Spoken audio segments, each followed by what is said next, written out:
Hello, everybody. Welcome, newcomers and everyone alike to Indigo Chameleon.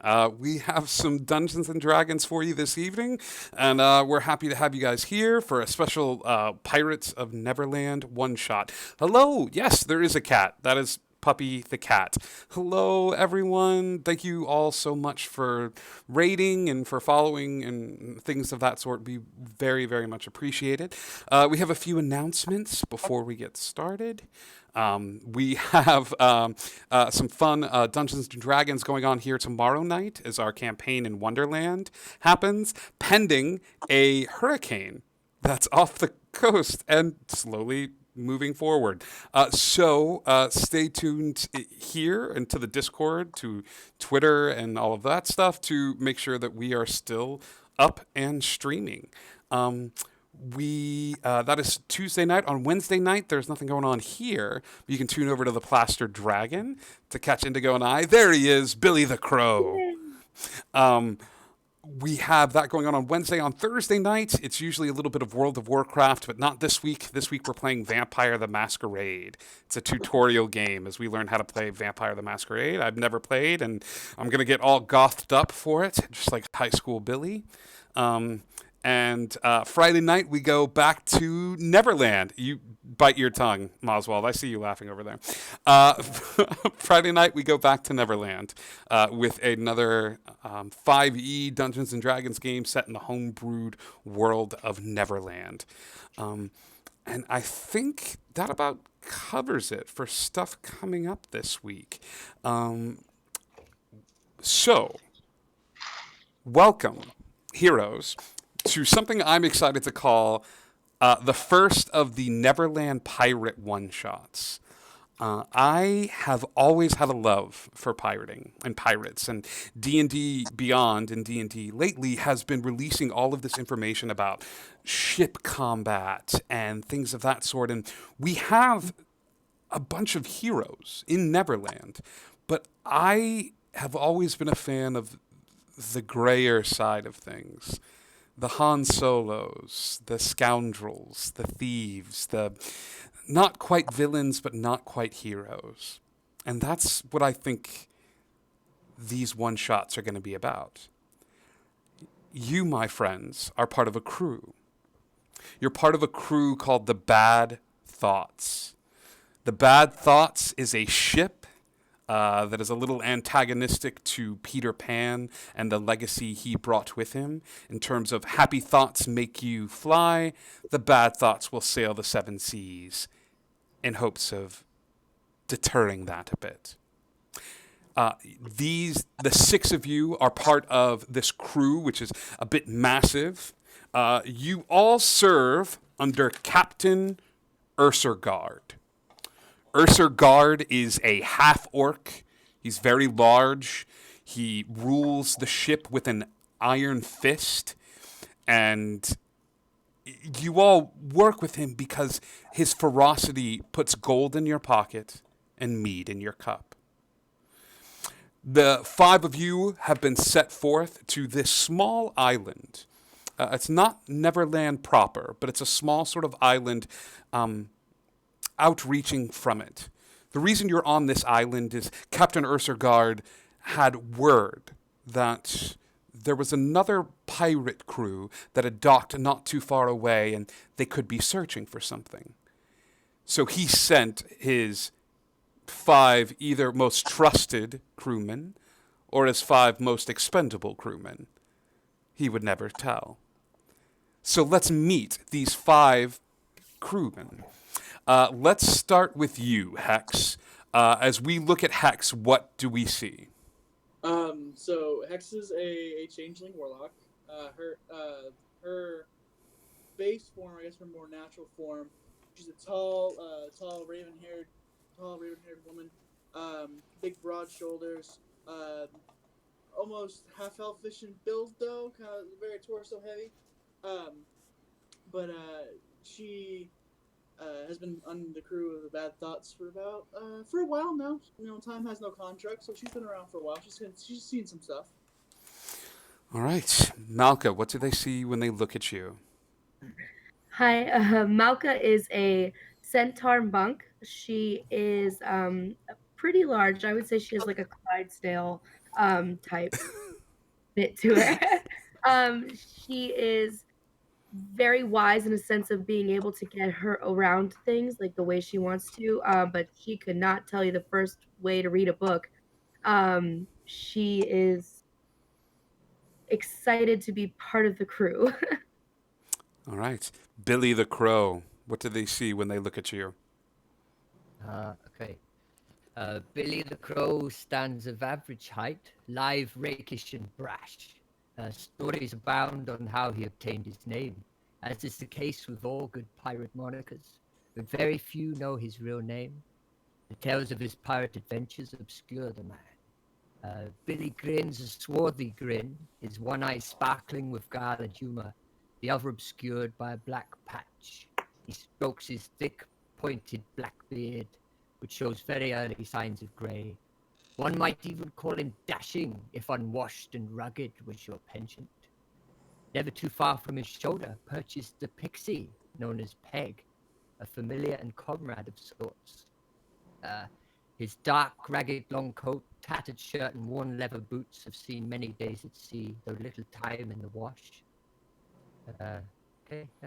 That's lovely. So as their eyes trail upward to Billy the Crow and this menacing shape sitting atop Billy's shoulders is Peg. What does Peg look like? Hey, I'm Peg. She's a 10-inch pixie. An irresponsible lost boy is the reason she lost her leg, and so she went off to join the pirates. Luckily, Greyhorn was around and whittled her a new leg, so she's got a peg. And she is a sorcerer, and she is a storm giant pixie, in honor of the storm that is headed our way right now. So her wand is actually her peg leg, so she can fly. So anytime she's casting a spell, it's her leg that she's pointing at the thing. Yes. So she's got green hair and she's about 10 inches. So you are doing giant soul sorcerer as a pixie. Absolutely. Yes. Okay.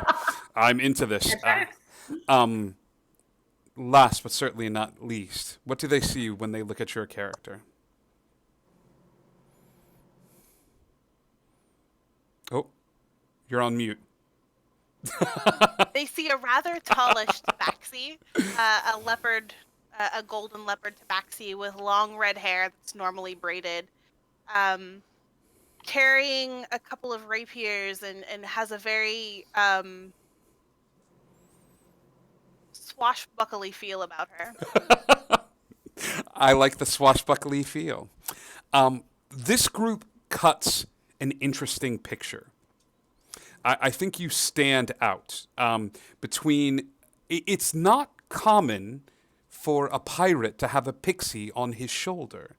It is common to see a parrot, maybe like a monkey or something of that sort, but a pirate with a pixie is odd enough. Grant to that the mysterious hex off in the corner, the tabaxi armed to the teeth, pun intended, and bringing up the rear, Malka. Is anybody riding on top of you, Malka? This is an odd question I've never had to ask before. That's really up to them. We got to get where we're going. So if you're going to be slow, just hop on. All right.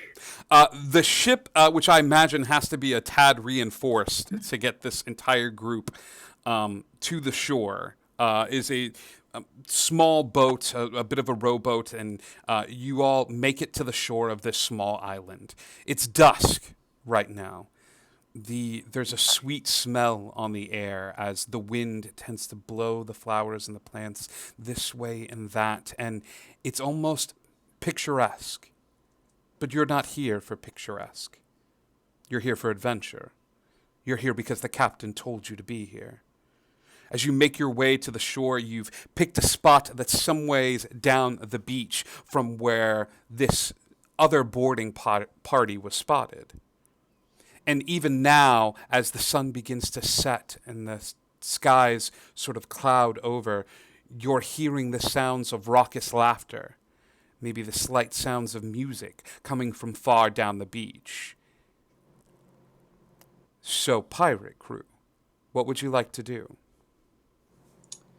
I would like to say before we went out on this landing, Hex probably would have used Find Familiar to bring her boon with her.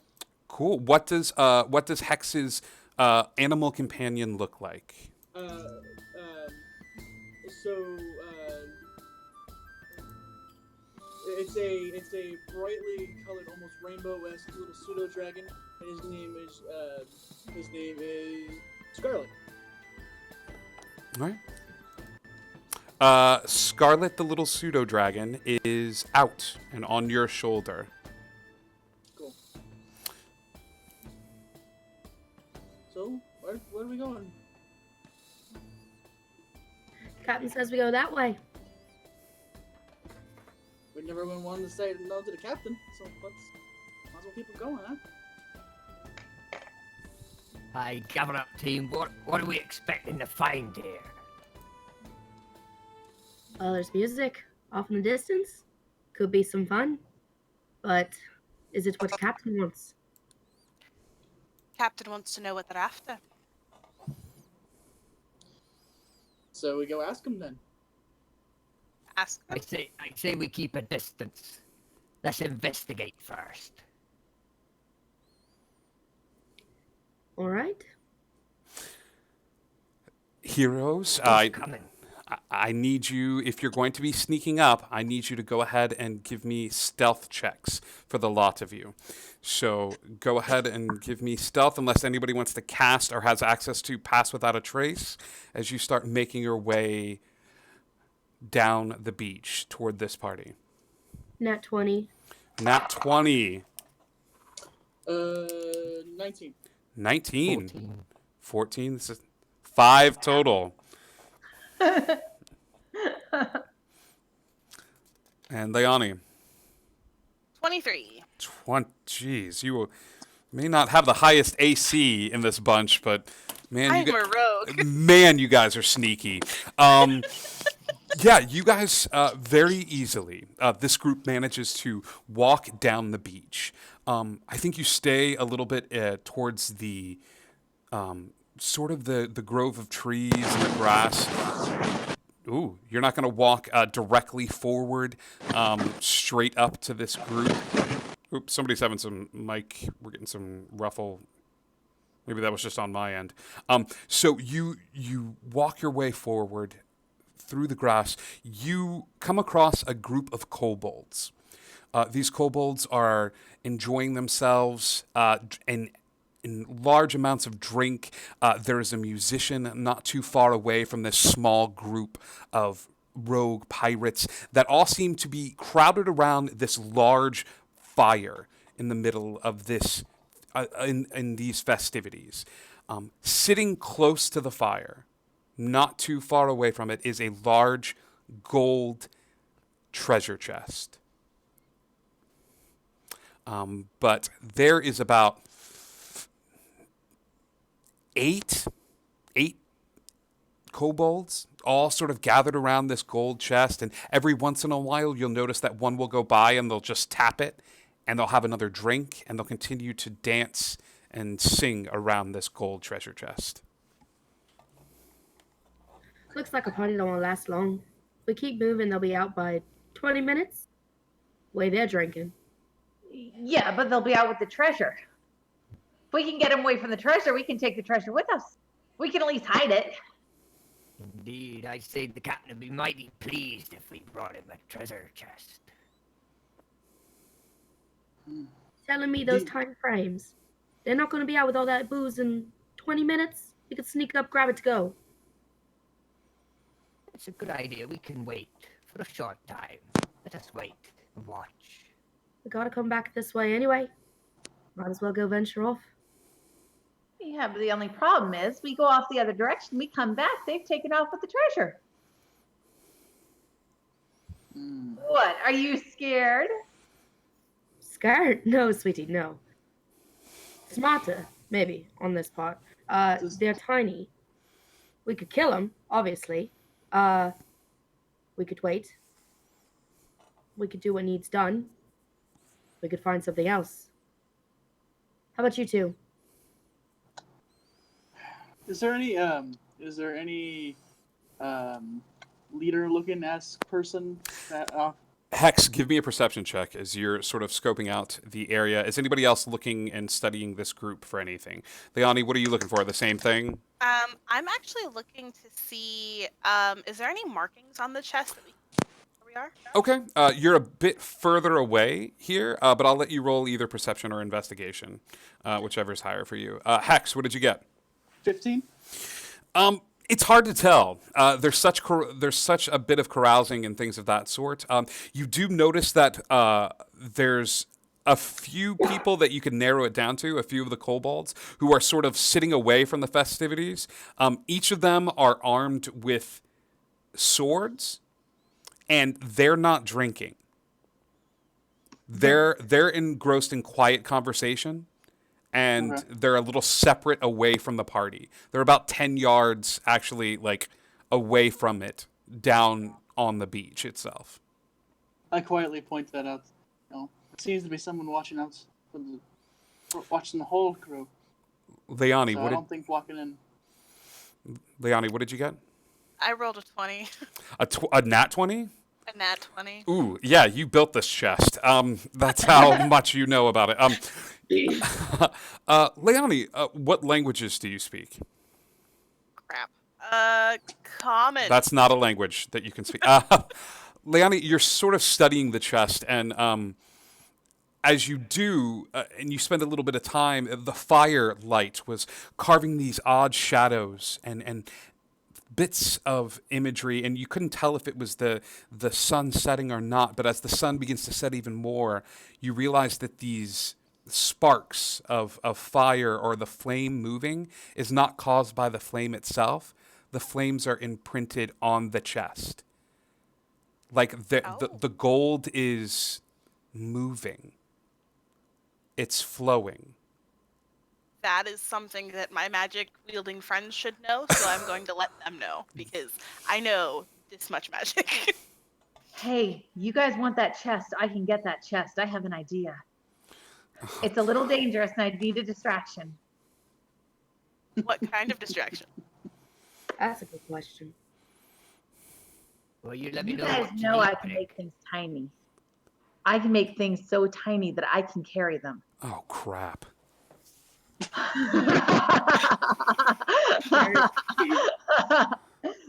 So all I need is to be able to get to that chest and I can make it tiny. If she pointed out like the marks too, like could we see what language it was? Yeah, what languages do you speak? Elvish, Primordial, and Sylvan. Funnily enough, it is written in primordial. I know my DM. Give me an investigation check, please, as you sort of study this check. Since I speak primordial, can I do the same? Yes, you may. It's 12. Yeah, you're so far away. It's hard to just really get up close and study the language, the script written on this. Especially now that Leonie has pointed out to you that the flames, the gold surrounding the chest, are moving. Hex. Yeah, 12 as well. 12 as well. Yeah, you're kind of in the same boat. The two of you are both at the same sort of distance and looking at each other. So, I have Okay. a way. I have a way. Question. I can make something really loud, and I can Wait, make wait. something really loud in a faraway direction. It's Pixie's talking. Are the group together? Like they're all dancing around this fire. How Ye- close would they be together? Oh my god, I can't say that the fire's huge. Yeah, I would say they're all within sort of a 30-foot grouping, like around this fire, except for the Okay. two that are a little further down the beach. Okay. Okay. I have an idea. This is bad coming from me because I'm I- not the greatest plan maker, but I'm terrified. I have this spell that I can do. Okay. That is a 10-foot sphere, and I can put it right in front of the chest. And it's this black mist that hides it. and you can sneak around and touch the chest while this black mist is in front of it. Ooh, I like that. I could also. It's okay. So I can also make myself invisible. I can make myself and someone else invisible. I could get us to the chest. The only problem is the second I touch the chest to make it small, we're going to become visible again. So I can get us to the chest without being seen. It's getting us away from the chest that's going to be difficult. Well, I can help with that. I have an ability that makes me run really, really fast. So if I carry you, and you carry the chest, I can get us out of there. I don't know why we're still talking. Let's get going. All right, you hop on, you get going, let's move and go. All right. This is the last time I have all 5 of you clever people, in the same group. Okay. The group is continuing to carouse and dance about the chest. Peg and Leonie, what are you doing? So I cast invisibility at 3rd level. Okay. So that I can have it go to both of us. Okay. The 2 of you vanish. Yes. And so we sneak over to the chest. All right. This is going to be tricky. It's going to be tricky for several reasons. Like I said before, everybody's sort of dancing around in a circle, and they're occasionally touching the chest. So like they're occasionally going over and touching the chest. So your plan is to move straight through in between the people sort of dancing about and bob and weave. Uh-huh. Are you sitting on Leonie's shoulder? Are you... Yeah, to keep us in the smallest space as possible. Tell you what, the 2 of you give me athletics checks. And let's make those first. The only thing I don't have a plus in. I know, and I'm really low. You know what? No, this is acrobatics. Acrobatics. Okay, let's do acrobatics. That's even less. 21. But 21. And Peg, I don't think you need to make this because you're on Leonie's shoulder. okay. Okay. So the 21 is your ability to bob and weave in between the groups. Now, Leonie, give me a stealth check, please. At advantage because you're invisible. I would like to hold action on mage armor just in case things go sideways. This goes bad. Okay, got it. Malka and Billy the Crow, what are you guys doing while all this is happening? Watching on in amusement. Billy is used to Peg's antics before, so when she comes up with some crazy plan, Billy just goes, "Yep, it's a Monday." Like it's. You know him too well. At this point, a little bit of the same, and also just like preparing in case we gotta run. Making sure this one's close by. You're stomping your hooves. You're prepped. Yeah, sure. All right, Doing a good. Leonie. 27. Oh, rogues. Yeah. Plus 9. That's awesome. Wow. Okay, so the 2 of you are in this group, and you manage to bob and weave, circumnavigate your way through the dancing and sort of carousing kobolds. They're all laughing and sort of dancing around to the music. The 2 of you find this spot where everyone seems to be avoiding. It's around like the back of it, and you watch as everybody starts like tapping hands and putting their hands on the chest, and they're all laughing. But you 2 have managed to circumnavigate that. All right. I'm gonna make sure she's ready. Yeah, but I don't want to whisper. Oh no, because that's it's message concentration. I'm checking really quick to see if message is concentration. It is not. I just want to be clear. You've cast the spell invisibility on yourself, correct? I have, yes. Okay. So I haven't yet said that I'm casting message. I was just thinking about if it was concentration because I want to tell her what to do, but I also don't want to give away our... Got it. Cast message. Okay. So I'm going to... When you say it like that, it makes me scared. So I cast message at her to say, all right, grab me and get me to touch the chest so that you're still holding on to me when you take off. As Peg goes, all right, the minute she casts the spell, invisibility fades. No, because message. Well, the second I cast it to be small, because message is not concentration. Message is not concentration, but invisibility states anytime the person who casts the spell attacks or casts a spell. Oh, you tricked me. So Peg and Leonie, all of a sudden, as Peg goes, okay, here's what we're gonna do. The two of them appear right by the chest. Okay, I touch it as fast as I can to make it small and grab it. There is a pregnant pause as everyone sort of stops what they're doing and stares at these two that have just appeared. Peg, still maintaining eye contact, sort of flutters down and touches the chest, and it shrinks down. And everyone's still sort of staring at the two of you. That's fine.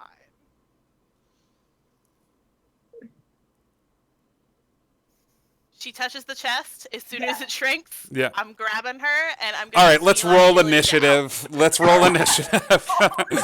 Here we go. Do I get that mage armor off? Billy goes, she's going to cast a spell, isn't she? And he's got his swords out. And yes, a hex. You managed to get you managed to get mage armor off. Malka, if you wanted to do a movement before you do anything, like, as you said, you were prepped and ready to run. So if you want to take any sort of movement to get to where they are, I would allow that. But everybody else, go ahead and roll initiative for me. I need 19. 19 for Billy. 20 to 25. Anybody beat that? Leonie? 23. Oh, dang it. Okay. I'm rolling well. I might have to put these dice in time. I might have to steal them from you. 20 to 15. Okay, that's better. That's the crew I expect. 15 to 10. 14. 14. Oh no. Malka, what did you get? Oh, I got a 6. A 6. And Hex? That would be 3DM. Yes, there we are. There we are. Lovely. Mage gonna do me so well. All right. This is fine. This is fine. It's going to go great. fine. Leonie, there is a moment where you reach down, you pick up the chest, and you've got and you just take off running, correct? Yep. You cut through this crowd. I think with all of the commotion going on and things of that sort, they don't have a chance to react. They're not even going to take attacks against you, as you just appeared, you picked up this chest and ran. What is your movement speed? My movement speed is 30 feet. Okay. But because of feline agility, I can double my speed, so I can get 60 feet through. Perfect. Are you dashing at all? That's your movement. Are you doing anything with your action or your bonus action? I'm going to burn your bonus action reaching down and grabbing this chest. That's fine. Let me just double check my action. Your rowboat is about 100 feet away, guys. It's down a little ways down the beach. So Leonie swoops down, picks up this chest, and takes off down the beach back towards which you came. Yeah. All right. That's really all I can do right now. Okay. 60 feet, right? My dash is technically a bonus action. Right. Okay. So 60 feet of movement, we'll say. Yeah. Okay. So Leonie takes off 50 feet down the beach. As she does that, Peg, you realize that you are in the center of this group of individuals. And she scooped down and picked up the chest. She said she had the chest, so I was going to grab her. I will let you scoop up both That then. was the plan. I grab the chest, she grabs me. It's too funny to see her running straight down the beach, holding up Peg, who's holding the chest, just pushing straight ahead as if she's a shopping cart. Billy, what are you doing? Okay, I'm gonna draw my flintlock pistol and open fire on the nearest kobold. Try and Perfect. protect them as they retreat. Billy, in one of the boldest moves, it's what he's known for. Billy the Crow takes out this flintlock pistol, which is painted black except for the muzzle. to match the crow aesthetic as he fires forward. Give me an attack roll, Billy. Okay. It's 19 plus 8, 27. Yeah, 27 definitely hits, dude. Roll damage for me. 3, 4, D10 plus 5. 3, so 8. 8. Okay. Yeah, Oh. this pistol shoots off. Oh, can't hear Crow. I can hear him just fine. Chat, let me know if anybody else is having trouble hearing Billy the Crow, because I can hear him just fine over here on this end. Testing 1 2 1 2 testing. Yeah, Can't hear me. Billy, you pull off this shot, and as you do, this kobold that's not too far away from you, in a moment of shock and panic, just sort of drops down dead, and the rest of the kobolds are looking over at you. Billy, you said you're taking off running after you take that shot. I'll take the shot and kind of back off, keeping my. Not going to run, but I'm going to kind of back off. You hold the gun outward. You're like, nobody move. Indeed. Billy, give me an intimidation check then. Roll this at advantage as you just shot a man dead with a pistol. Right, let me just get my stats up again. Intimidation. Peg, you're up next. Plus 4. It's a 14 in total. 14 in total. All right. That's a good intimidation roll. They seem to be a little taken aback by this, especially the dead guy. Peg, you're up. What are you doing? You just... So as she's running, I tell her to pocket the chest. You don't And have... I say, Are you pointing at your own chest as you say pocket the chest? well, for her to pocket Yes. the chest and think a happy thought. Because what I want to do is cast, because I want her to pocket the chest, but I want, and if she doesn't on time, that's okay, I can hold it. But I want to cast fly on her. Okay. She can on her turn. Right. It is your No, I turn. know So you that. say pocket the So chest. basically, I'm almost holding action to cast that spell until it gets to her turn. I Got guess. it. Okay. So you're saying Except, wait. did she just go? So it's almost crud. So, but it loops back around in initiative. So how does that work? I guess I do it, but it still goes back when it gets to her turn. It would still go to her turn. Okay. Normally when you hold an action like that at the top of the initiative, it would.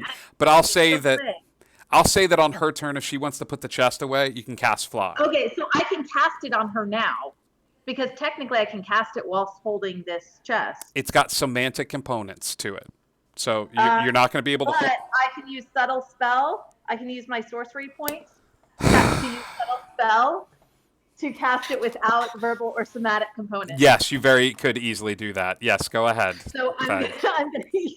I'm gonna use the sorcery point. Yes, you will. Use to cast subtle spell, and then cast fly on her, and then on her turn, if she puts it in her pocket, that's fine. Leanna, you feel the magic of Peg, the giant soul pixie, float over you, and you feel that you could fly through the air should you so choose. Okay. All right. The two gentlemen, a little ways down the beach, one of them will start running up towards the group. The other one will start casting. But you're not sure what he's casting. And I will say that is their turn. This gentleman uses his movement speed to rejoin the group, and as he does, he will fire an arrow, a crossbow, over at Billy the Crow, who's sort of backing up with a pistol drawn, since he's the only one. That's a 16 against to hit, Billy. Does that hit? Oh, 1 second. Forgive me. No, you're all right. Maka, you're up next. Malka. Let me see. Oh, 16 is my armor class. Okay, 16. so Ty goes to the attack on that one. It's not bad, Billy. You're gonna take 7 points of damage as this arrow sort of lands into your shoulder a little bit. You feel a little bit of blood trickle down your arm. That is his turn. Malka. First question: how far is the group? 30, they're all sort of clumped together. I'd say they're about, let's make it easy. Let's say they're 30 feet away from you guys. Excellent. She is going to go ahead and charge up Okay. as a racial, and then I am going to use my hooves on the back to make an unarmed strike for the first one. Okay. So you're going to run up forward to the nearest one to you, and basically Yeah, just I want to get. If I can, I'd like to get into a cluster of 3 of them. okay. Yeah, I'd say you get close to the fire and sort of brush through, and you're in a group of around 3. Okay, that was a 19 for the first one. 19 hits. Go ahead and roll damage. Hex, be aware that you're up next. Okay, so that is gonna be 12 on the first attack, Okay. and then That one falls. 11 Okay. just hits, misses. 11 misses, unfortunately. Okay, and then as the bonus action, I'm gonna go ahead and try again. 23. So wait, what are you doing with your bonus action? You're going to try again. So you're just doing an unarmed strike. I get 2 attacks per each action, and then I get a bonus action unarmed strike. Got it. Okay. So you're going again. What was your to hit? To hit that one was a 23. 23 hits. Roll damage on that one. 8. 8. Yeah. So you watch as Malka sort of charges forward and using her hooves, poof, hits one to the side. Poof. The other one manages to dodge, and as he's laughing, Malka just like swings her butt around and shoves him straight into the fire. And this kobold just flies into the fire. And like caught on fire, just sort of like flailing. Hex, your turn. Cool. How far is the guy that's casting? He is 40 feet away from you. Cool. Good enough. Hex is going to take out her patron hex weapon, Okay. which is a flail, and then use it to Eldritch Blast the person that's casting. Okay. Give me attack rolls, please. 19. A 19 hits. Roll damage. And with that, it also. If you're it rolling, also- if you're rolling 2 Eldritch Blast, I need 2 attack rolls, please. no, I think I can only do 1. Okay. But with the Eldritch Blast, they get pulled 10 feet, hopefully to interrupt the casting. Okay. They're gonna have to make a concentration check anyway on this damage. So go ahead and roll damage, and then they're gonna be pulled backwards 10 feet into the fray. Yeah, they pull forward. They pull toward me. Yes. 6 plus 3 is 9. 6 with 3. 9 points of damage. All right. And then I'm starting back up. I'm going to start backing up with Billy. Okay. You don't have to worry about any sort of concentration as this kobold that was casting falls down to the ground. You're not sure whether its spell went off or not, but it's over now. At this point, you guys are too powerful, and the 2 main people that were in charge of the group have been taken out. The rest of the kobolds scatter. So, Aubrey, Faith, you're in melee with one of them. You can choose to take an opportunity attack. The rest of you, they just sort of scatter. They run off onto the island, screaming and screeching. It's gonna be a 19. 19? Yeah, that's going to hit. I thought that dismissive wave was, no, I don't want to. No, that was but then you said I could take an opportunity attack, I so I'm gonna be 11. He Will is a pirate. Will Warcaster let me take one more opportunity attack? Yes, it will allow you to cast a spell as if So this let's thing get runs Eldritch past Blast you. Another one. Yeah, as this thing runs past you. Yep, And that was 11 damage. 11 damage. Okay, yep, That's 17 17 hits, and 10 damage. 10 damage. Poof. Yep, and they're just dropping like flies. I think a couple of them get off into the forest, past everyone, but you guys are officially out of combat. And we have a flying cat. And you have a flying cat. You Like will, Oh another my 9 gosh. minutes or so. Everything I ever wanted. Hex, Malka, and Billy. You all look down the beach and you see Leani, who's just. Is she comfortable flying? This This is everything she's ever dreamed about. This is perfect. This is- Absolutely, she's comfortable. This is the happiest you've ever seen this surly cat before. Like, she's never really smiled that much, but you feel like if you look at her, you see a smile sort of creeping onto her face. All I'm missing is like the hat with the feathers, so I could like hold my rapier out in midair and just pretend to be fighting something, which is perfect. Did you pocket the chest? Yeah, I would have Okay, pocketed it if right. you told me to. Okay, so I'm flying too. All right. We can probably head down the beach in the air. I mean, above them. Flying could be useful. I don't know, for whatever we encounter next. Leonie can't hear you. She's too happy to be in the air and things of that sort. How long does fly last, Peg? 10 minutes. Yeah. Even you guys getting to the ship, and Malka, Hex, Billy, I think you guys row back to the ship. I think it's a good 2 or 3 minutes where Leonie refuses to land. She never lands. She just keeps flying. She flies above the ship, hanging out in the crow's nest and just having a wonderful time up top. The captain is waiting for you on the deck of the ship, and he says, "Well, what did you find?"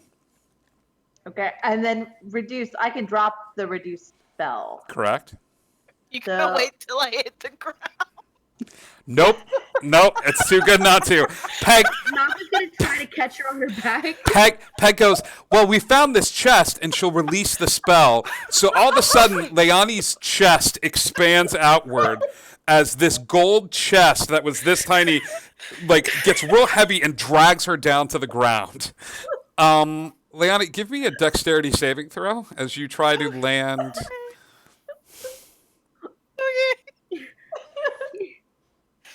I can't. I will give you this dexterity saving throw at advantage. Because she's a cat, so she always I rolled lands the on her same number feet. either time. It's fine. Hold on. She's a cat. She always lands on her feet. 23.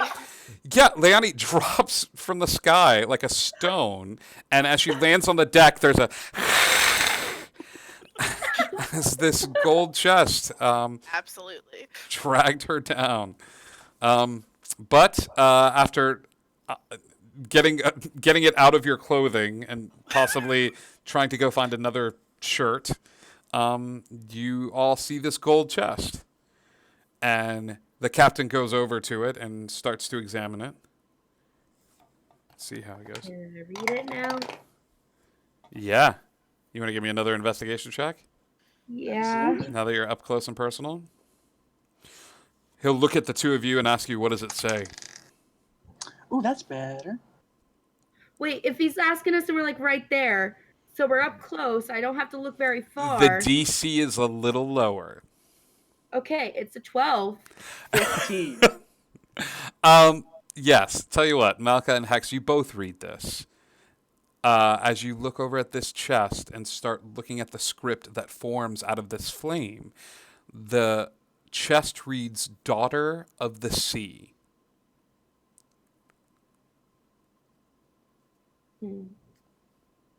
It says something about a child of the sea, Captain. Daughter or something. He gets quiet. And Billy, I think you've served enough time with him, Peg, Leonie, Malka, Hex, that the captain, bit of a gregarious individual, his eyes go wide. And he takes a step backwards from the chest. Something we should know about, Captain. No. Daughter of the Sea, you say. That's very interesting. Good. Well, why don't you all take it below deck and put it in the storehouse for now? I want to insight him. Go ahead. Give me insight check, Malka and Hex. I'm good at that. Oh, I'm really good at that. That's a nat 20. Malka, you thought it was really funny when Leonie dropped from the sky. It was really It good. was really funny. Hex, the captain's spooked. Mm. He's Okay. doing his best to hide it, but he's spooked. Given background, does this ring anything like Eldritch? Like, do I know anything historical wise? You give me a history check. Yeah, probably not 5. Doesn't ring a bell. Billy, Billy, stick it down below. Billy, I'd like you to be the one that picks up the chest. Indeed, yeah, I can step forward. Would I know anything about the Daughter of the Sea? Is that something I can kind of roll for history or whatever? Yeah, give me a history check, Billy, as he asks you to step forward Okay. and pick up the chest. A 4. A 4. Right. Yeah, it's not. It's just not ringing any bells to you. But he pays special attention to Billy. I'm not even going to make you insight check this. As he tells Billy he wants him to take it, he pays very close attention to Billy's hands as he asks Billy to pick up the chest. Well, let's see what's inside here then, eh? And I'll reach to open up the chest. I'll try to see if I can open it. Yeah. Billy, you reach forward and try to pick up this gold chest and to open up what's inside of it. As you place a hand on the chest, there is a faint hum. You all hear a discordant note sort of play on the air. It's this ding. But the chest does. You all hear it, but the chest does not open. It is locked. Oh. Maybe we should just take it down below. Well, if it's a magical chest, I can make that magic go away, but I don't know. If someone I knew once, long, long ago, Do we really got want a to do lot it of on top? potential trouble taking the magic off of chest. Do we really want to do it on top of the ship? Well, probably not. We could go down below the deck and do that. I'll take it below deck. I'll look to everyone, and that seems to be the common thing. I'll take it below deck. Billy picks up the chest and begins to walk down the stairway that leads to the storeroom beneath. You all are given a bit of a wide berth from the rest of the crew. Is everyone I'm gonna follow. everybody's Yeah, I'm gonna following follow. Billy? I stick close to him. Yeah, Yeah. the 5 of you are still hearing this note, this musical note play as Billy continues to maintain holding it, and it's ringing out as Billy makes his way downstairs to the storeroom. He takes the keys off his belt as first mate and sort of unlocks the storeroom. There's not a lot. It's been slim pickings lately, and he sort of places it in the center of the room. The minute he lets go of contact with the chest, the musical note stops.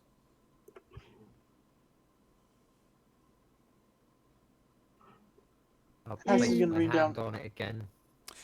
Billy places his hand on it. The same musical note plays. It says, dun. Malka's gonna put her hand on it. All right. A different musical note plays. Billy, are you still maintaining contact with this thing? Indeed. Yep. It's 2 now. It's bum bum. Gather round, Ollie. Come on. Place your hands on this chest here. Billy asks you all to place your hands on the chest. Yeah. Hex is gonna reach down and touch it. Hex, Peg. Leani is the one who everyone turns and looks at the doorway. And she's still. Come on, don't be shy. Really? You're gonna be able What's to the take worst random that can things from people, but you want to lay your hands on a piece of chest that you already had in your pocket? I'm a rogue. That's what I do. It's my job. That's why I was hired. Then That's do why the I'm job. here. We saw all of them laying their hands on it, and they seemed just fine. I'm the only one who didn't roll above deck. But with the note, can I try and think of something that I might know about the chest? Sure, give me a history check. Let's see if the streak is really bad. continuing.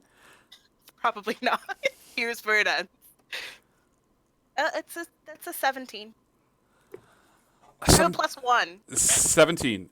As you look at the rest of your crewmates, who all each have a hand on the chest, you remember the Daughter of the Sea references. You may have heard a story growing up about the Daughter of the Sea assisting with controlling the sea. The Poseidon, the god of the sea in this particular area, had a daughter. And you remember this tale of this daughter who was beloved to him. He loved her with his whole heart, but he could not control her, just like you cannot control the sea. The sea is ever changing and a bit cruel. And so one day, his daughter ran away from home. And he realized that the more he tried to keep her with him, the more he had driven her away. And the god of the sea created this reminder. And that's all you know from it.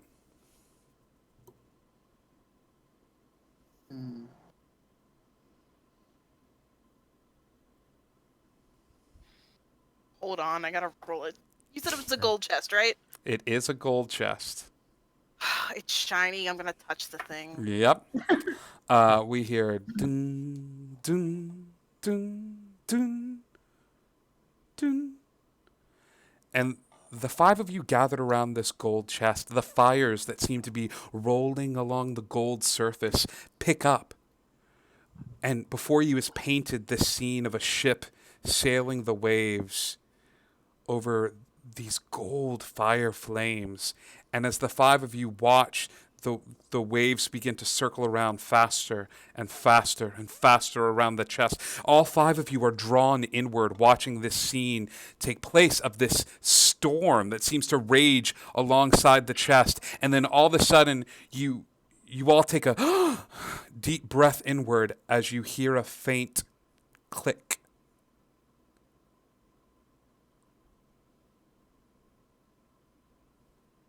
Open her up.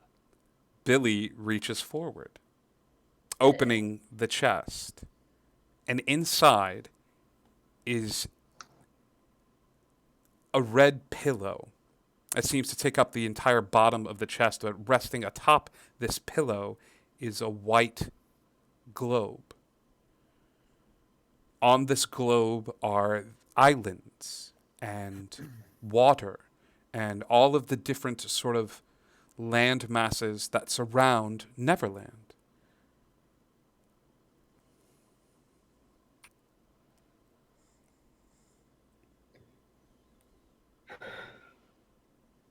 Any of us know the significance of this? It's just a globe, like a. I want to say think of a crystal ball. Okay. Think of a very intricate globe. But as you look at this globe, as you're all sort of staring down into this chest, the water is moving on this globe.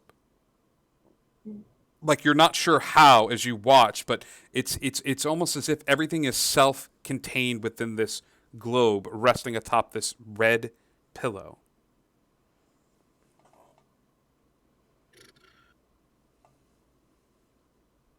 I touch the globe. Peg touches the globe. And as she touches the globe, the ship, which had sort of left the beach area and was setting sail, all of a sudden stops in the water.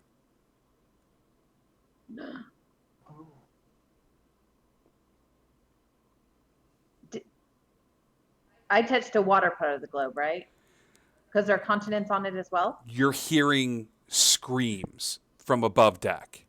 You're hearing shouts and yelling and things of that sort as crewmen are sort of frantically running about. You're not sure what they're saying, but there seems to be a commotion as people below deck start running past you and going up top. Well, shall we go up deck? Yeah, she's Yeah, sure. yeah, she's gonna want to go up there. Take the globe! Who's holding on to it? I'll grab it. Malka. You guys all go above deck. The first thing you notice is this dusk, this nighttime that you were experiencing before has been replaced with a bright burning sun. You are in the middle of the ocean, the island of which you had just left is nowhere in sight, and you seem to be in this spot, this area of which you don't recognize. It's hard to see because the ocean is vast and expansive, but now it is daylight. The crew is yelling about ill omens and where are we, and the captain is looking about the deck looking for any sort of answer that he can find. Oh, Peg, what did you do this time? I want to try something. I don't know if Peg would even think to do this, but I want to try it. You know what? She's going to do it. Okay, I'm going to use prestidigitation. Okay. To make, because I can make a color, a small mark, or a symbol appear on an object or surface for 1 hour. Okay. So I'm going to make a, I don't know, a pirate skull, let's say, appear in the place that I touched on the globe. In the exact same spot? In the exact same spot, a little pirate skull appear on the globe. Sure. Sure, let's play this out. Malka, you're holding this globe, and Peg flutters over to it. And as she flutters over to it, she begins to cast and then reaches forward. Peg, give me an intelligence check, just a D20 to see if you can hit that exact same spot. Okay, that's in 11 plus... Oh, that's a 12? 12? Yeah. You think this is the spot, and you sort of go, I'm going to put it right here. All hell breaks loose as about 200 yards in front of the ship, a giant skull island drops from the sky. It is the largest skull you've ever seen in your entire life, falls down from the sky and into the water. Now, the problem is, as this skull hits, think of the biggest cannonball you've ever seen in your entire life as an island has now materialized in front of the ship. This wave catches the ship and creates a bit of a tsunami as there's a poof, as this skull drops, sending water upward and careening towards the ship. Oh. To stop this.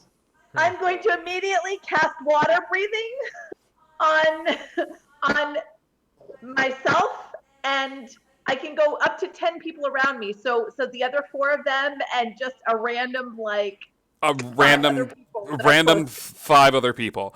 As I say, sorry. Billy, Malka, Hex, Leonie, Peg, you can all breathe water now. I'm gonna be a wet cat. I'm gonna be so mad. Which is great because Now you're wet. because the water takes over the ship.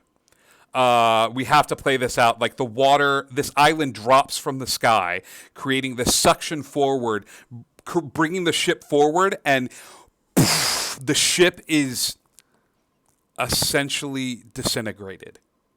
The ship, the crew. I will say there's 5 other individuals that managed to get water breathing. But for the most part, the ship begins to toss and turn and tumble in the sea, bits of it snapping off in different directions. All right. Everybody needs to hop on my back so I can walk across water for us. You hear Malka go and try to start yelling and start gesturing towards all of you as you are engulfed in water.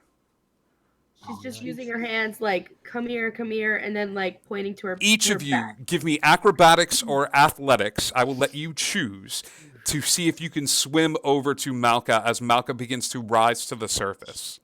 I am also proficient in acrobatics, so can I assist them because I'm like trying to move to get closer to everybody as I go? You're not going to be able to swim to 4 other individuals simultaneously. It's fair. You know I just that had to ask. you know that Leonie hates water. Leonie hates water, but she'll be fine.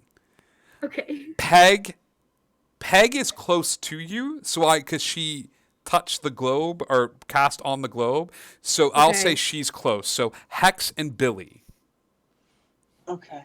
you can choose Uh, which one you're swimming towards. They will have advantage.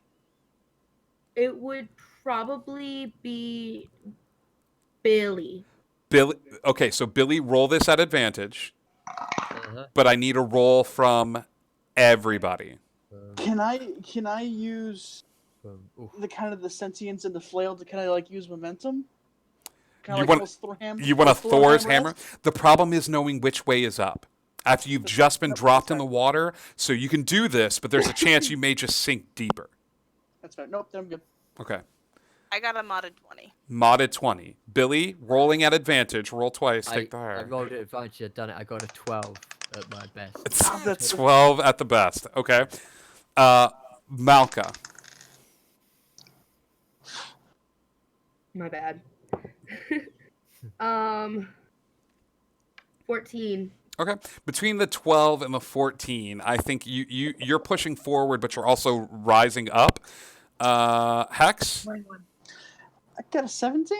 17. Peg, 21. 21. Yeah. Okay. Leonie, you hate the water, but you're a decent swimmer. Absolutely. Peg, you manage to grab over towards Malka and hold on to her and a bit of her hair as you feel her start rising up. Hex, you finally figure out which way is up and pop up to the surface. Billy, it's hard going, buddy. If you didn't have water breathing, this would be a bad, bad scene. But with enough time, you're able to get your bearings and you look down and see the ship sinking into the abyss. But with Malka sort of rising up and her swimming towards you, all 5 of you bob to the surface of the water. Let's not do that again. Great. Well- Everyone hands off the ball. Malka will take, she has this like long flowy shirt, so she'll probably rip off a piece and just like wrap it up in there and tie it and hand it off to somebody on her back. Sure. Sure. Who's taking the ball from her? I would. We're not doing that again. Uh-uh. Leonie, No. you take the ball. You take this sort of ball that's wrapped in a cloak around you. No one is touching it at the moment. So you have the globe in your possession. Let's see how those other sailors fared. Not great, guys. Oh no. Poor sailor man. Nat 20. Oh thank God. There you go. All right, chat. Give me the name of this one sailor that happened to make it up and didn't get dragged down with the ship.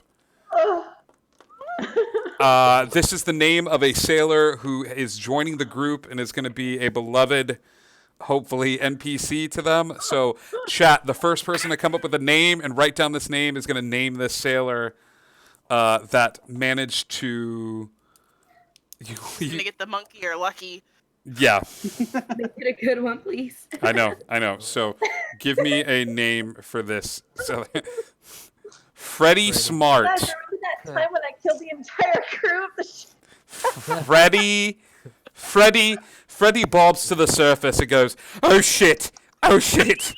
Oh shit! There was a skull, and the skull fell, and the ship was. Malka's also reaching have down. Get up here, Freddy. I was breathing under the water. I never Calm learned. yourself, man. Pull yourself together, Freddy. Sorry, Billy. I was using the John, and the ship came apart. And at first I thought, oh, there's got to be something bad with the plumbing. You know, it's maybe something I ate or something. No, it's the ship. It's so bad. And he just will sit on top of Malka. We'll say that Freddy is a human, but Freddy he's bald up top, and he's got covered in tattoos. But all of the tattoos were tattoos that the crew convinced him were menacing, but they're not menacing at all. So he's covered in tattoos, but they're all flowers. As oh yeah, Freddy smart. You should go get like nothing more vicious than a bunny rabbit. A man sees you with a bunny rabbit tat. So he's got sleeves up to here, but it's all bunnies hopping through a meadow, flowers, stars, things like that. All right, you NPC. you 5 are in the middle of the ocean. You are without a ship. You are bobbing in the water except for Malka, who is standing on top of it. So, wait, so they're still in the water? They're not on top of me? How big are you, my dude? I put myself at like Clydesdale. I would say if they were small, you could fit 2 people up there, and Freddy ain't moving. The pixie can sit on my head? All right, 3 people. Freddy's not moving. Take bets, boys. Any debris, any flotsam and jetsam? Billy, give me perception checks as you're searching for anything that's floating up to the surface. Indeed. Oh shit! I rolled a 1. Billy's searching around. He's like, I can't seem to find anything. He's looking around. He's staring ahead. You all notice that Billy is looking like in the one direction where there's no flotsam and jetsam. Like behind him, boards and wood and things of that sort. He's picked the one patch of sea that just doesn't have anything popping up.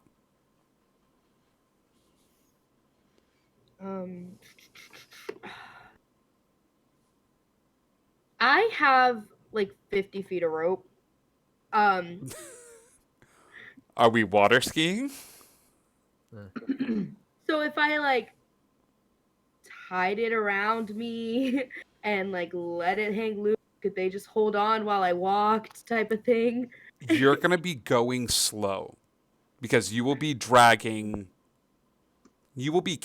the weight of 5 individuals. Whether they're riding on top of you or not, it's going to be slow going. Yeah.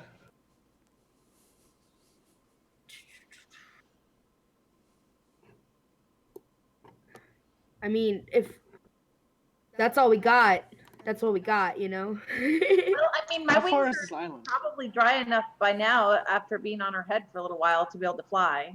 So The closest island to you all, for some strange reason, is this giant skull that is now bobbing on the surface in front of all of you, some distance away. Right, so we head that way then.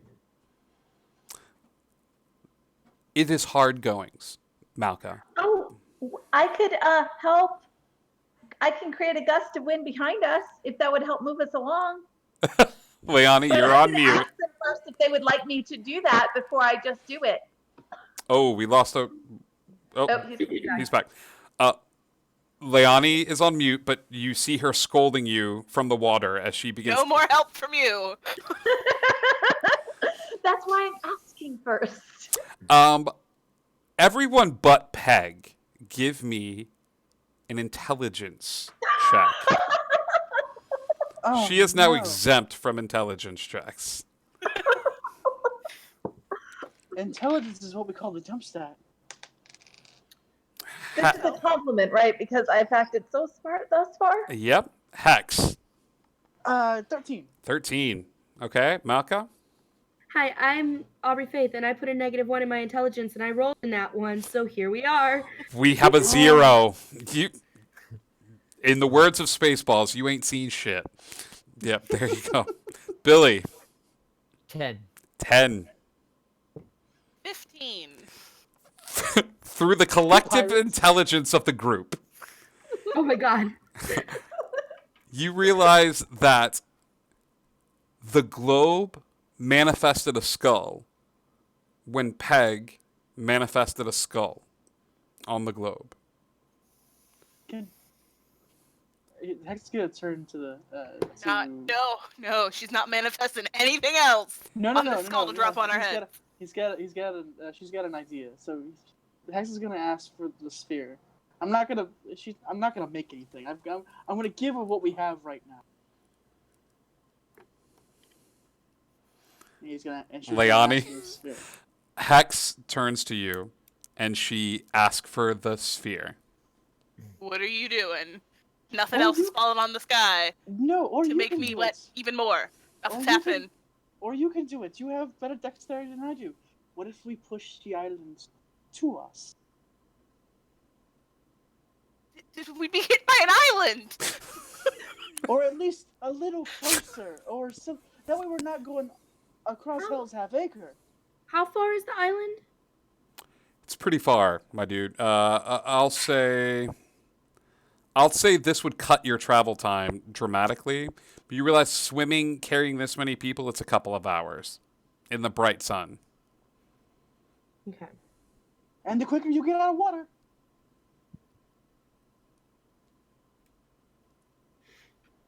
Okay, maybe we can revisit this gust of wind. No.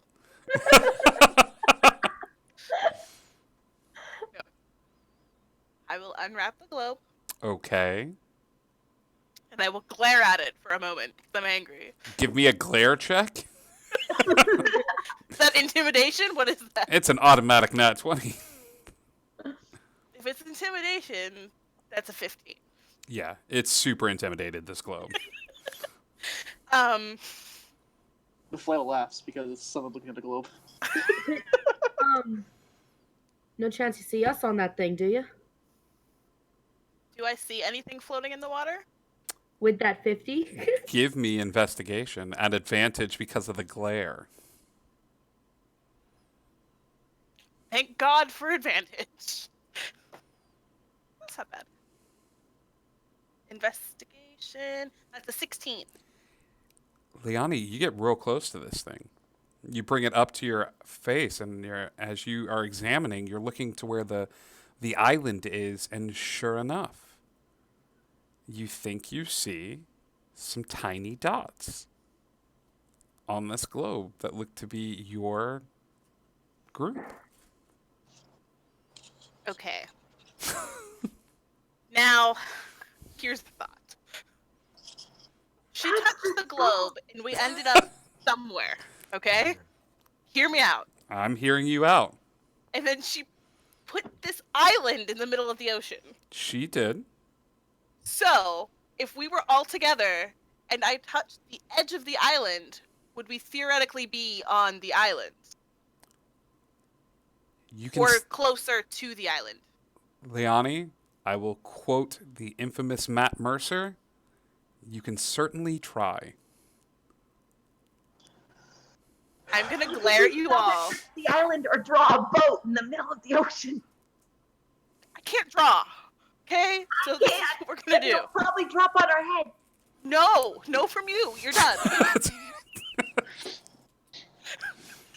I'm gonna doggy paddle my way over. And I'm going to make sure that like my tail is wrapped around one of the centaur's legs. Okay.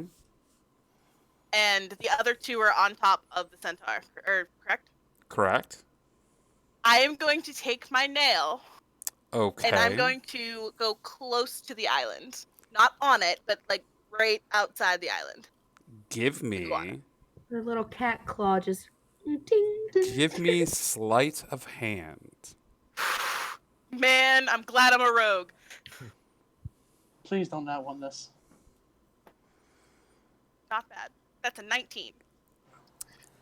Billy, Malka, Hex, Peg, Leonie, and Freddy. There is a slight tug, as if somebody has a string tied to the center of you. As Leonie gets to a spot really close to the edge of this skull island, and the tiniest cat claw comes out, and she barely touches right next to the island. And as she touches, there is a yank and there's a pull forward as all of you find yourselves floating in the water directly next to this island. What up? See, I am this going is to wrap great. the thing back up. Now we've got to figure out what to do. Freddy just starts throwing up. I think Freddy it's too much for the poor guy, and I just can't. It happened again. It's just like on the toilet. Like, Don't make me smack you. Pull yourself together. Malka's gonna kind of Wait, swish guys, his do hand you and realize snap him what in the this face. means? Means you're not allowed to touch it. It means we could go to a place, and then we could steal stuff, and then we could click the globe in a different place, and suddenly we're out of there, and nobody can even catch us. This is amazing. Billy boy, how'd you put up with this so long? I don't quite rightly know. As much as I like this idea, I feel like this is a bad idea. Billy just looks as forlorn as he's always looked, and you begin to wonder if the reason he looks as weary as he is isn't the years of being a pirate on the seas, but it may just be his time spent with Peg. Welcome to Skull Island. Skull Island is exactly what it appears to be. The skull has manifested itself large into the sea. The skull itself is made of a white stone. As you crawl forward, it's almost as if the eyes and the nose have sunk into, with the mouth below the water. But the skull is floating a little bit. Okay?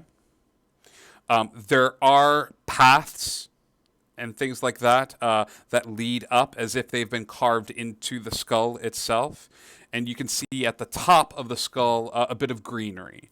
You see some lush grass, bushes, and perhaps with the beginnings of trees at the very top of this skull, almost as if it's a crude facsimile of hair growing atop its head. Skull to your pet. I'm sorry. Well, there's only one way to go.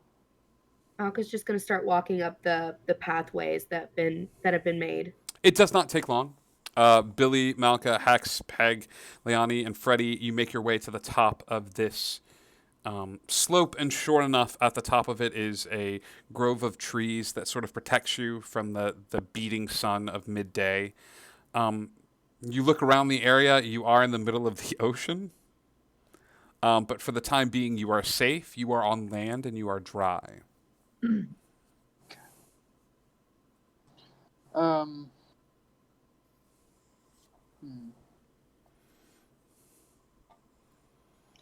So, does anybody have an idea where to go now?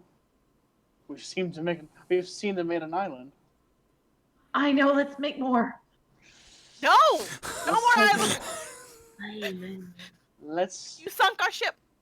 What if I drew a ship way out in the water, and then we can get the ship to come to us, and then we'll have a ship that we can take someplace? What about Let's- a crew? We'll be the crew. Arg! We are the crew. Can't be a really large Okay, I could draw a crew. Listen, we need a better idea. And the only way to get an idea is to go to the center of the head. We're on a freaking skull island for all I care. Let's go to the center of its head. Okay. Let's see what we got here.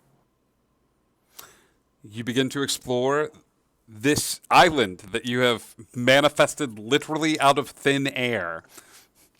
As you begin to explore this area, are we all sticking together? Yeah. Okay. Where are we intending to go? Probably toward the center of the skull. Does it look like a real island, like other than the fact that it's in the shape of a skull, like there are trees and sand and things like that? Or does Absolutely. it look like It's a little odd. You've never seen an island that looks artificially constructed, and I say artificially constructed other than the fact that like it's white stone with paths carved into it, and then like I said, like greenery on top, this sort of clearing that seems to grow at the top of the head. Freddy is sort of frantically like pacing his eyes, and occasionally he'll close his eyes and then open them, and he'll close his eyes and then open them again, and then he'll slap himself in the face as he. Yes. Are you all right, Freddy? I'm dreaming. I'm dreaming that I found a globe and Peg touched it, and now we're on a skull island. So I just gotta wake up. Don't worry, I think we're all having the same thoughts right now. How about this, kids? As you begin to explore the top of this head, looking for a way inside the island itself, inside the skull, to see if there's any pathways. Give me a. I don't know. I could argue for survival or nature here, depending on which one you want to do.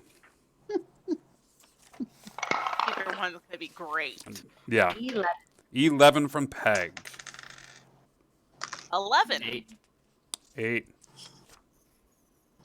Said survival or nature? Mm-hmm. 18. Malka, it's you who you're sort of studying around. You're exploring the green pasture that's there, and as you do, you find a small passageway tucked behind one of the trees growing on the top of the head.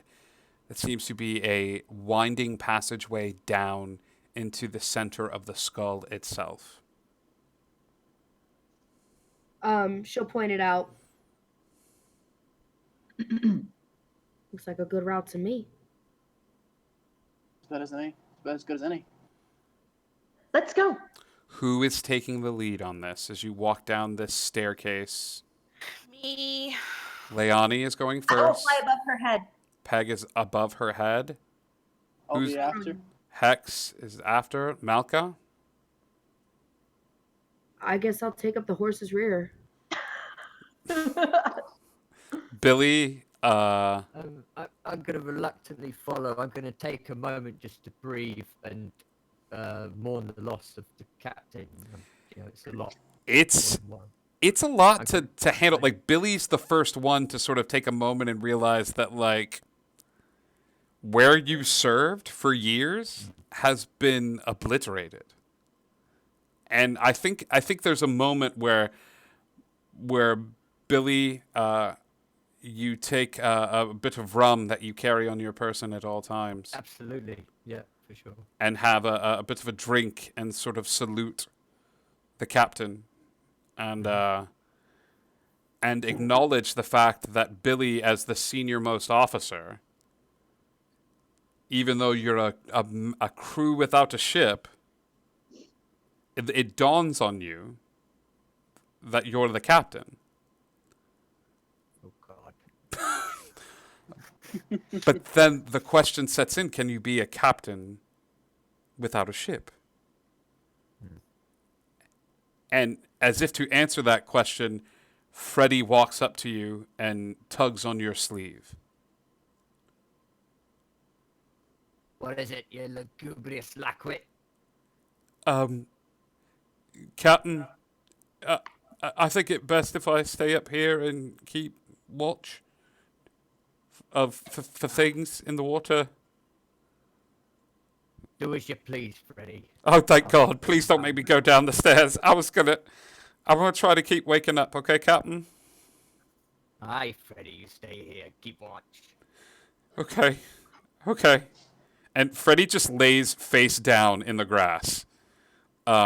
Just sort of like prostrate, just and keeps watch of the ground for all of you. Oh. Billy, having a bit of your rum and catching up with the rest of the group. Malka, I think you're behind Hex, but Billy taking that moment is going to set him back a little bit. So Billy is at the rear of the group. You make your way down this passageway, and it spirals as if it's leading you through the white stone head itself. As it spirals down, the sunlight trickles in and it's getting a little dim. I think for the first few minutes or so, as you begin to spiral, you wonder how big is this island? Who all here has dark vision? Peg I think I does. do. I think I do. Nope. Billy, Leani, and Malka, it's starting to get a little hard to see. Okay, unless someone here has the ability to produce a little bit more light. I do. I'm going to cast Dancing Lights.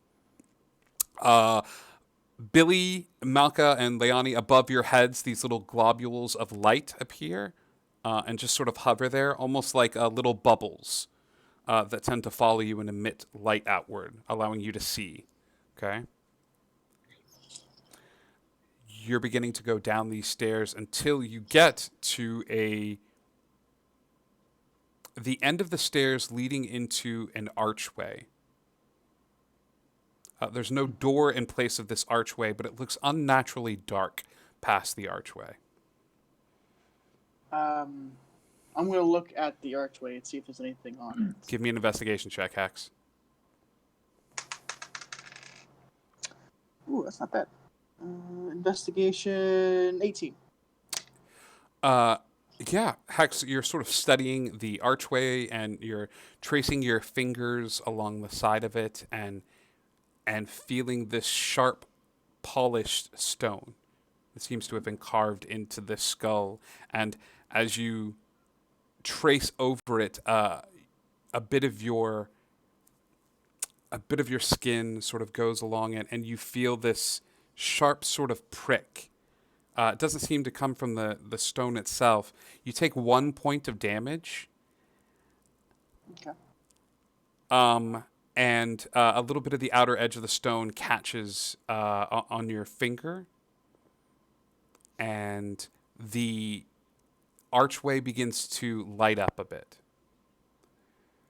Light up along the outer edges as runes and archaic symbols begin to alight around the edge. In common, you are all able to read the words, "Abandon all hope, ye who enter here." Oh.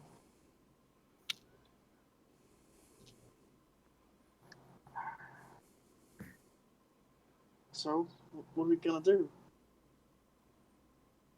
Go Well, we in. didn't have hope to begin with, did we? So I think we're fine. I'm going to take a swig of rum and then take the lead. Just walk down.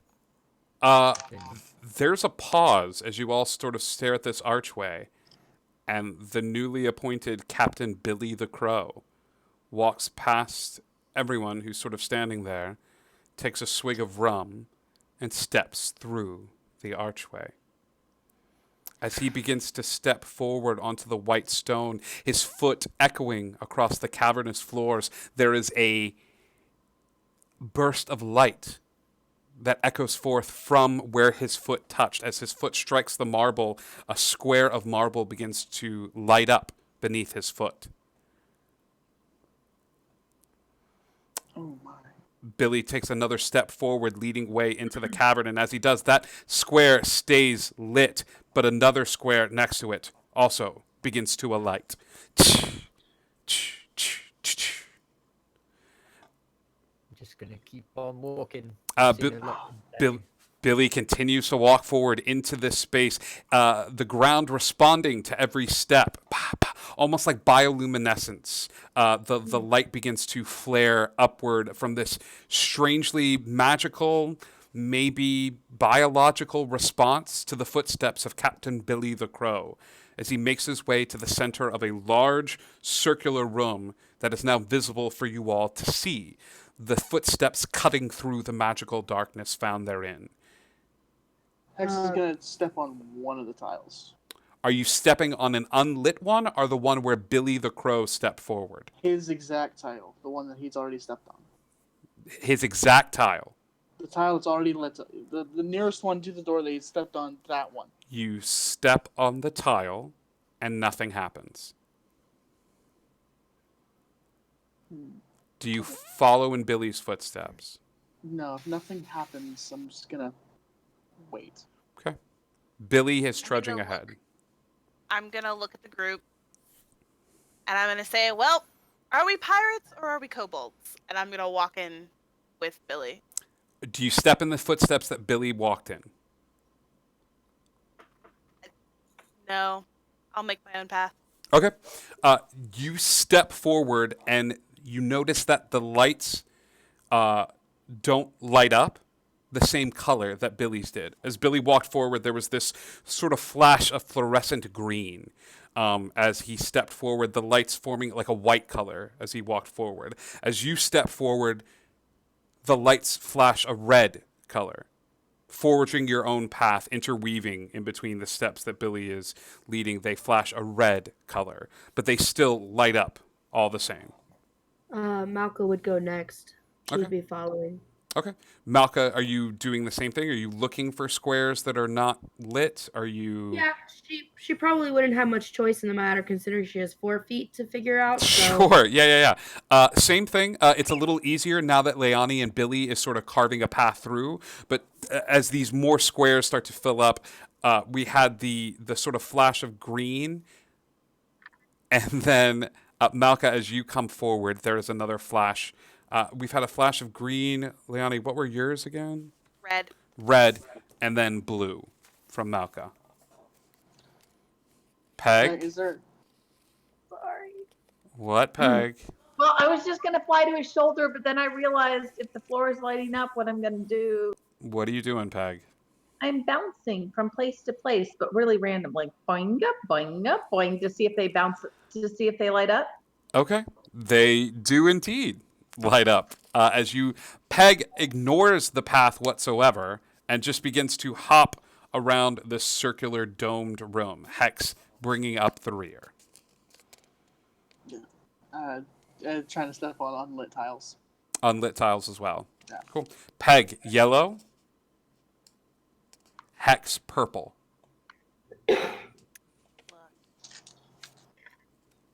Okay. Billy is the first to spot the pedestal.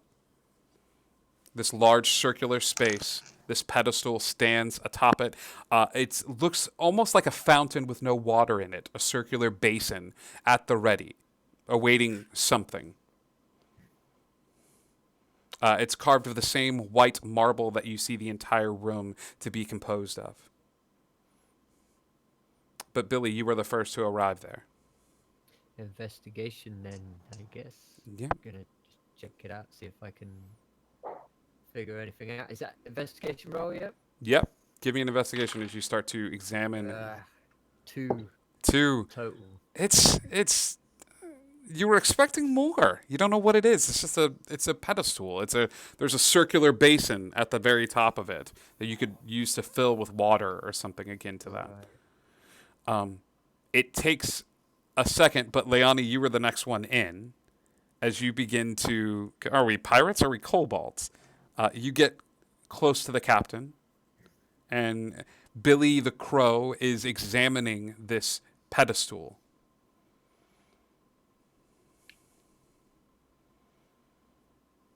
I would try to see what it is. Go ahead.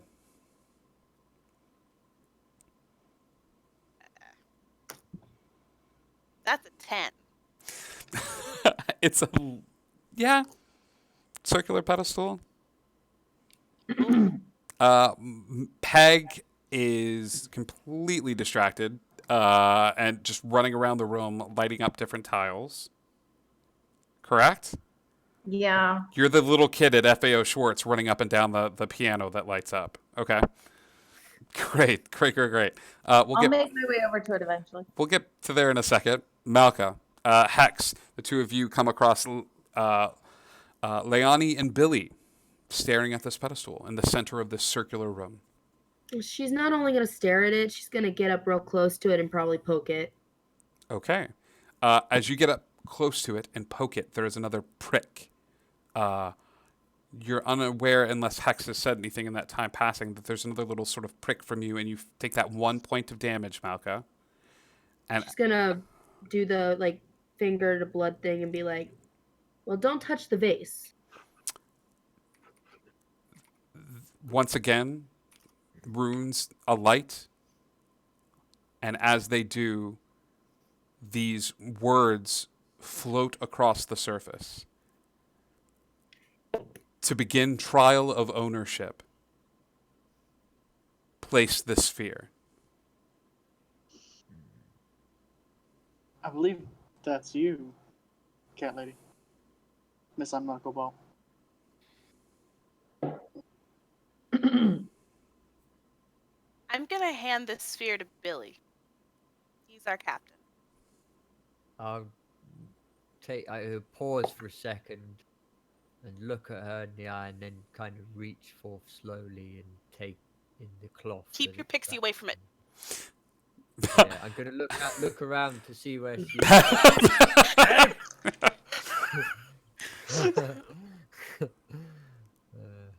Billy studies the globe. You and me, sister. Billy studies the globe, and Leonie, circumnavigating a very well-crafted trap that I had set up, hands it to Billy, the first person to enter into the space. All of the steps that Billy took, establishing himself as the captain of this ship, begin to flare with a brilliant new life. As Billy reaches forward, placing the globe in the center pedestal, the globe encircles. The stone begins to crawl forward as if it's encompassing the top of the globe. And as it does, you feel a thought reaching out to you, Billy. It's a consciousness. It's a feeling as if it's asking a question. And Billy, subconsciously, you answer. As you feel this voice reach out to you, searching for what you want, what you need. And before you're able to sort of vocalize an answer, it takes the answer from you. As the Skull Island begins to modify around all of you.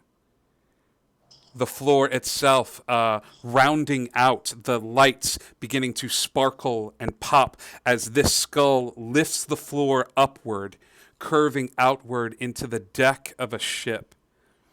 A magnificent white marble ship. It's one of the largest ships you've ever seen in your life.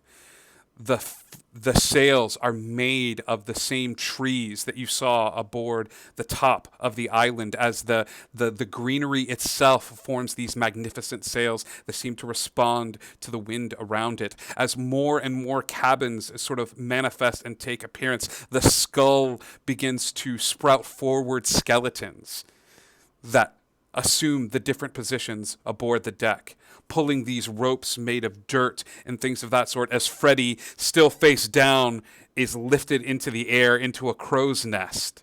Refusing to get up from his face down sort of sleep, he is lifted higher and higher into the air, his little feet kicking back and forth, and you just hear a muffled, "Oh God, oh God, oh God, oh God," as he's lifted higher and higher.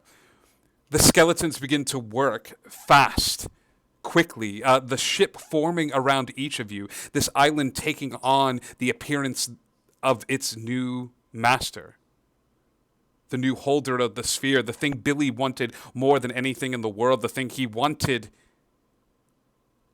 his home back. And it forms around him. A new crew, a new ship. And as you all stand aboard this new ship, the skeletal crew turning and looking at its master, you hear a voice echo in all of your heads. Good. Good. We can begin the trial. Oh no. Perception checks.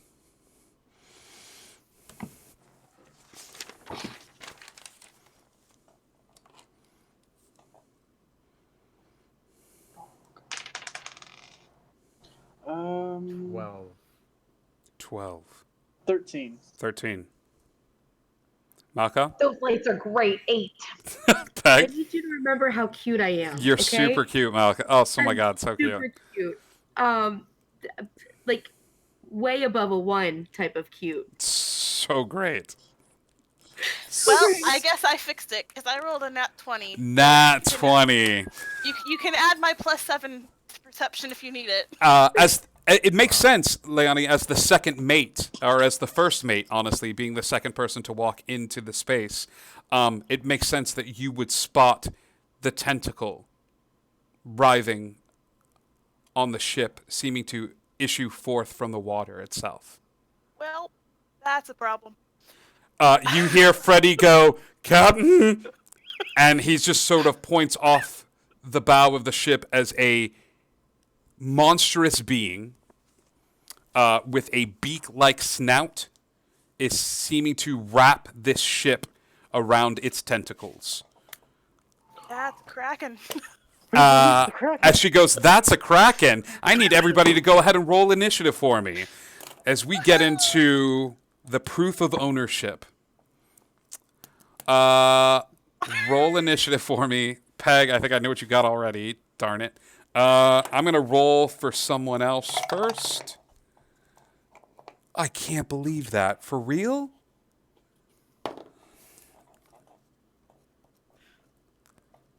Actually, no. I need to roll for 2 people. Let's see what Freddy got. Oh, of course he did. Well, Freddy's going before the Kraken. 20 to 25. Peg, you're on mute. It's okay. I got so excited. 21. 21 for Peg. Leonie? 20. 20. Okay. 20 as well. You two roll off, please. 16. 9. 9. Peg, Hex, Leonie. 20 to 15. Malka? 14. Okay, so Freddy goes before you. And then Billy the Crow, 12. bringing up the rear. He's closing us out. All right. These tentacles strike forward towards the ship. Pirate crew, what are you doing? Peg, you are up first. Okay, so I am going to hit the tentacle with Shocking Grasp, which is a cantrip. All right. That is a touch-based spell. It is, I have to roll to hit. It's a 18 plus 6, 24 to hit. 24 to hit. 24 hits. It's 2d8 of damage. Okay. It's going to be 7 plus 6, 13 points of electric lightning damage. Yep. Yes. And then I'm going to use 2 sorcery points. Okay. To be able to cast a spell as a bonus action. Okay. And I'm going to cast Shield on myself. Shield of Faith or Shield? No, it's just Shield. What it is I get an invisible barrier of magical force. It appears and it protects me until the start of my next turn. I have a +5 bonus to AC, including against the triggering attack. That's a reaction spell that you take the minute an attack hits you. Oh, crap. I didn't realize that. I've never had it. You can actually cast that as a reaction. Never mind. Okay, so I don't do that, and I don't do the sorcery points because that would be a reaction. Never mind. You watch as Peg sort of flies forward, and as she does, outstretching her hands, the powerful giant soul within this small pixie reaching outward, and as she does, the electricity flies forward towards this tentacle that is meaning to take over the ship. It looks like the electricity does a bit more damage than it normally does as the tentacle begins to flail about and move on the ship. But it looks somewhat charred as it does. Hex. Kind of clarification. All we see is the tentacle? 6 tentacles. 6 tentacles. We don't see... there's no body. You can run to the edge of the ship if you would like and look through this mass of tentacles and look down if you would like. As your DM, I both think it's a great idea and a bad idea. I'm all for it. I want to use this spell so bad. What's the worst that could happen, buddy? Come on.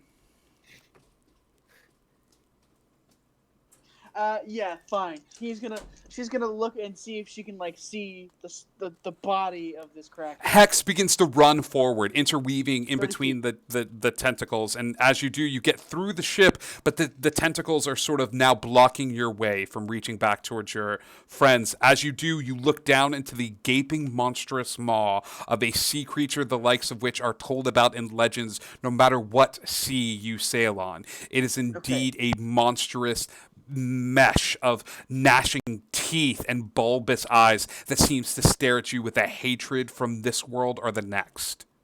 Okay, cool. That was my movement, right? I still have an action? Correct. Cool. I'm going to use one of my 2 spell slots and cast Phantasmal Killer on this Kraken. Phantasmal Killer. Tell me about Phantasmal Killer. What do I need to say for this? It is a 14 Wisdom. Okay.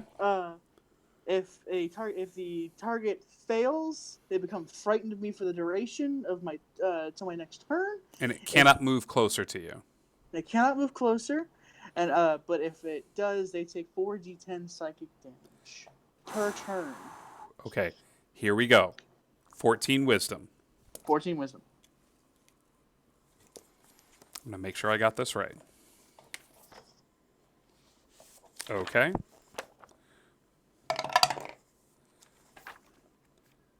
That is a failure. Okay, so it takes 4d10. What does your Phantasmal Killer take the appearance of? It just taps into the nightmare of the creature, so it's whatever the Kraken is terrified of. This otherworldly being made of flesh and nightmares lets loose with a scream. None of you can fathom what a Kraken is afraid of and what it has nightmares about. But whatever it is, it seems to be experiencing it now. Roll for damage. Okay, so that is 15. 15 points of damage. All 15 right? psychic. 15 psychic. As this thing lets loose with a monstrous scream that echoes in all of your ears. Good move. Leonie. Well, sugar. All right, I am moving closer. I'm gonna move up with the other parts of my crew. I'm Okay. gonna move closer, and I'm gonna stab it. That's what I do. Stabby stab. Are you stabbing the one that Peg is attacking? No, I'm gonna get closer to Hex. Okay. And I'm gonna stab one of those that are in its way. Okay. You're going to stab one of those things that's in its way. Good. Give me an attack roll, please. Gonna use my rapier. Nice. That's numbers. Hold on. Math's hard. Math is really hard for me today. It's okay. 25 to hit. 25 hits. Roll for damage. Freddy is up next, followed by Malka. Good boy, Freddy. Come on, man. Okay, where's my...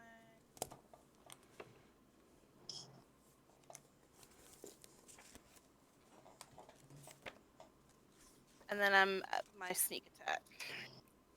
Oh. That sounds like a lot of dice. Just 5. Where's the calculator?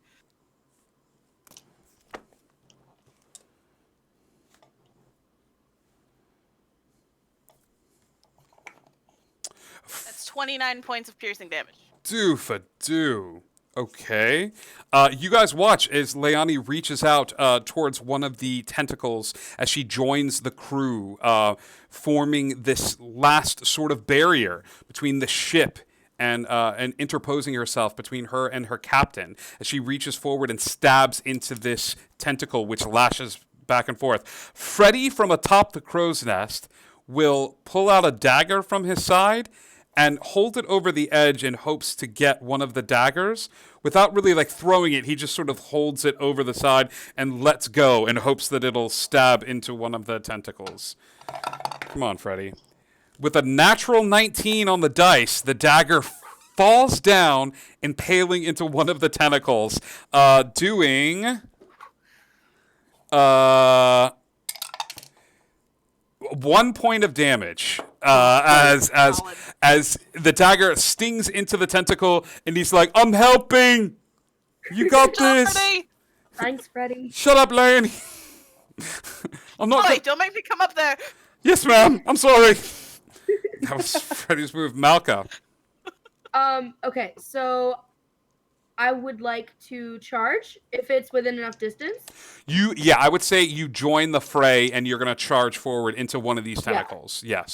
So the first one is going to be a 16 to hit. 16 to hit. Are you using your charge thing or your charger? Charge. Charge. Okay, so you're adding the damage to this. And you're burning No, your that would be bonus charger. action. That would be charger. Okay, So charge is the racial fee. got it. 30. Okay, got it. 16 hits. Yep. Okay. So that's going to be 3. And then I'm going to use my second attack. That's a 12. 12 hits. They are 12. big and beefy. They do not have a huge AC. That's going to be 11. Okay, you're attacking a new tentacle, correct? Yes. Okay, got it. Another 11 points of damage. Cool. And then I'm going to expend one of my key points so that I can get 2 more unarmed strikes. Okay. So that is going to be a 9. 9, it's low AC, but not that low. So, yeah, you sort of reach out with your hand poof, to try to hit it with the hoof, and it just backs away. Then that last one's a 16. 16 hits. And that is going to be 11 again. 11 points again. Okay. That tentacle begins to writhe back and forth as you just stomp into it over and over again, charging forward. Billy. Captain Billy. Aye. These tentacles, do they have hold of the ship? Or is the ship free? The tentacles look like they've grasped onto the ship and they're holding it in place. Ooh, okay. Is there any way I can command the skeletal crew? Is there any way I can address them? You could certainly try. Billy, what do you say to the skeletal crew? Okay. Avast ye scabious, soulless, scurvy-ridden sea dogs! All hands to deck. Hell yeah. Okay. Give me a persuasion at advantage, dude, as you turn back and look at this crew that is somewhat frozen in place and start screaming at them. I'll even let you roll intimidation or persuasion, whichever one is higher. Right, okay. Cool. It's a 12. Overall 12. 12? Okay. Yeah, as you sort of like stare outward, I think there's a brief pause, and then the echoing forth of your words sort of like edges them forward a little bit as you take your rightful place as captain of this ship, and the skeletons move forward. Give me a D20, and we will determine their initiative order, as the skeletons are now fighting on your side. 5. And joining... Oh, that's actually good. That means that the skeletons will go next. The skeletons will sort of all rush forward. As they rush forward and start to wail into one of these tentacles on the ship, they are taking off various arms and stabbing into this skeletal force and gnashing at it and stabbing it repeatedly. Let's see. Okay. Okay. Billy, you watch as the skeletons tear into this thing like calamari. They're able to release one of the tentacles on the ship as the combined force of this deck crew sort of tears into it. It's like piranhas in the water. They release, and so now there are 5 tentacles aboard the ship. These 5 tentacles are all going to take attacks against you. It is the Kraken's turn. So, Billy, this is going to be... a 19 to hit. Mm-hmm. Yep, that's going to hit. Billy, you take 8 points of damage as this tentacle smacks into you from the side. Malka, that is a 13 to hit. Does not hit. Does not hit. Hex. That is a nat 20. Oh God. Yeah, that hits. Buddy, this is going to hurt. All right. It's all right. Buddy. Wait. Can I use grave repercussion reaction when you take a response to being attacked by a creature that you can see? So, you utter a curse to the target that attacked you. The target must make a wisdom saving throw or become blinded. It's a tentacle. But I see the maw. You do see the maw. Yeah, you know what? I'll allow this. You take 22 points of damage as this tentacle waves into you, but you're staring this thing in the eyes at the maw of this thing. What is the save for this, for grave repercussions? It doesn't have a save. It just says that you utter a curse. Wisdom. It's a wisdom. Okay, no, it's a wisdom saving throw. So it's a Your spell save. 14. Excuse me. Spell save of 14 again. Yeah. Unfortunately, it rolls 16 on the die. It makes the save. But you guys watch as Hexes but it was a really good, clever thing. Leonie, that's another nat 20. Dude, I'm so sorry, guys. That's okay. I'm gonna uncanny dodge this You're going to uncanny dodge this, which is a great idea. because I squishy. Okay, so uncanny dodge 20. So that's going to be 10. 10. Peg. Nice. 18 on the die. Does that hit your armor class? With your You're muted. I'm using my reaction to cast shield. Okay. So that bumps your Good. AC plus 5. That gives me an 18 because it's plus 5 because I've got 13. So it's gonna hit. Still gonna Alright. hit. Oh, How about this? I won't let you burn the spell slot. I think you would kind of feel that like Okay. Thank you. that you only take 8 points of damage. Okay. Okay. That is the Kraken's turn. Great job. That takes us back to the top of the initiative order with Peg again. All right. So I am going to. Okay. Okay. I want to fly up. I've got a 30-foot flying speed, right? You do. Okay. So I want to fly up 30 feet above this thing. It's going to take an attack of opportunity against you as you flitter away because you are within melee because you did shocking grasp, correct? I did. You did. Do you still want to do this? I do because You could use your action to disengage. no, what I could do is because I have another action I want to. Okay. But, okay, but I can't use my reaction. Like if it does an attack of opportunity on me, I don't get a reaction on that. So I couldn't do the shield thing. No, you could. We're technically at the top of the initiative order again. You would just No. burn through your reaction. You just used one, Right. but it was the end of the order. Okay. But I didn't end up using it. Correct. You did not. So now, but a reaction, is that considered an action? No, it's a reaction. So I would still have an action afterwards. Correct. Okay. You're taking the opportunity attack. Then let me do that.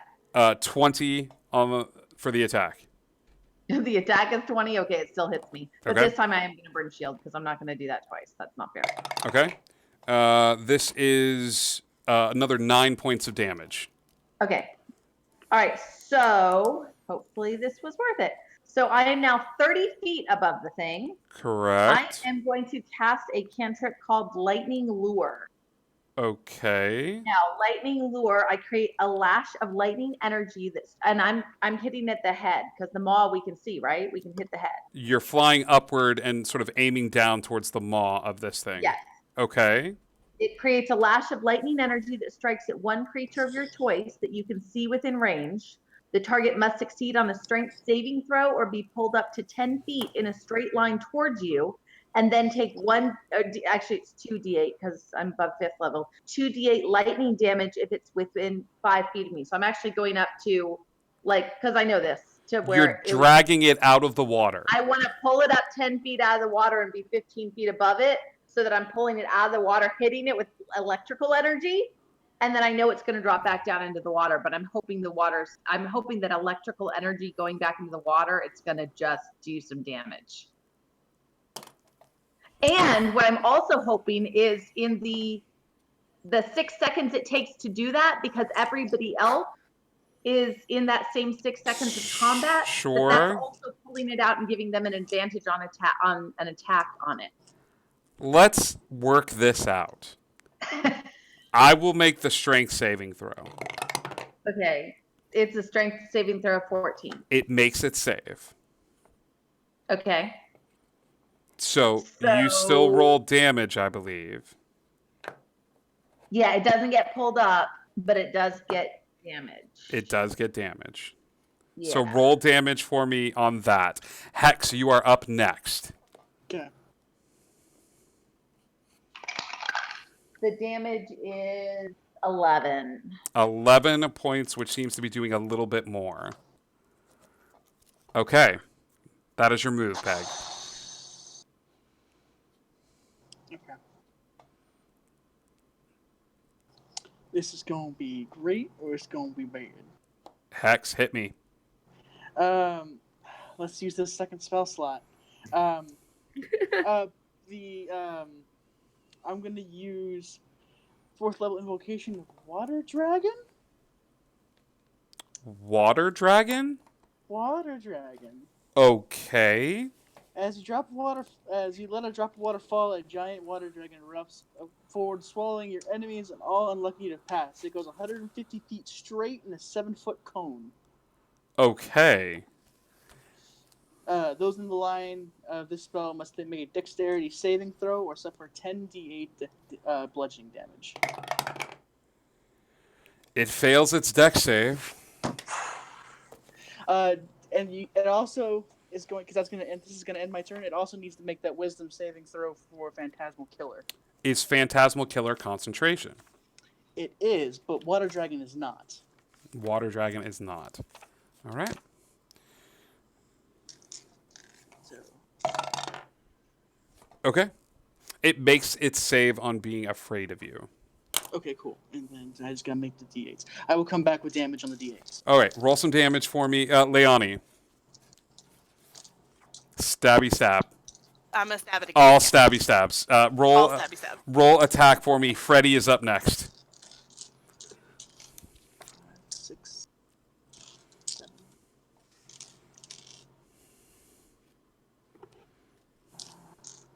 18 plus 8 to hit. 18 plus 8. That hits. Roll damage. Oh, this could go bad. 5.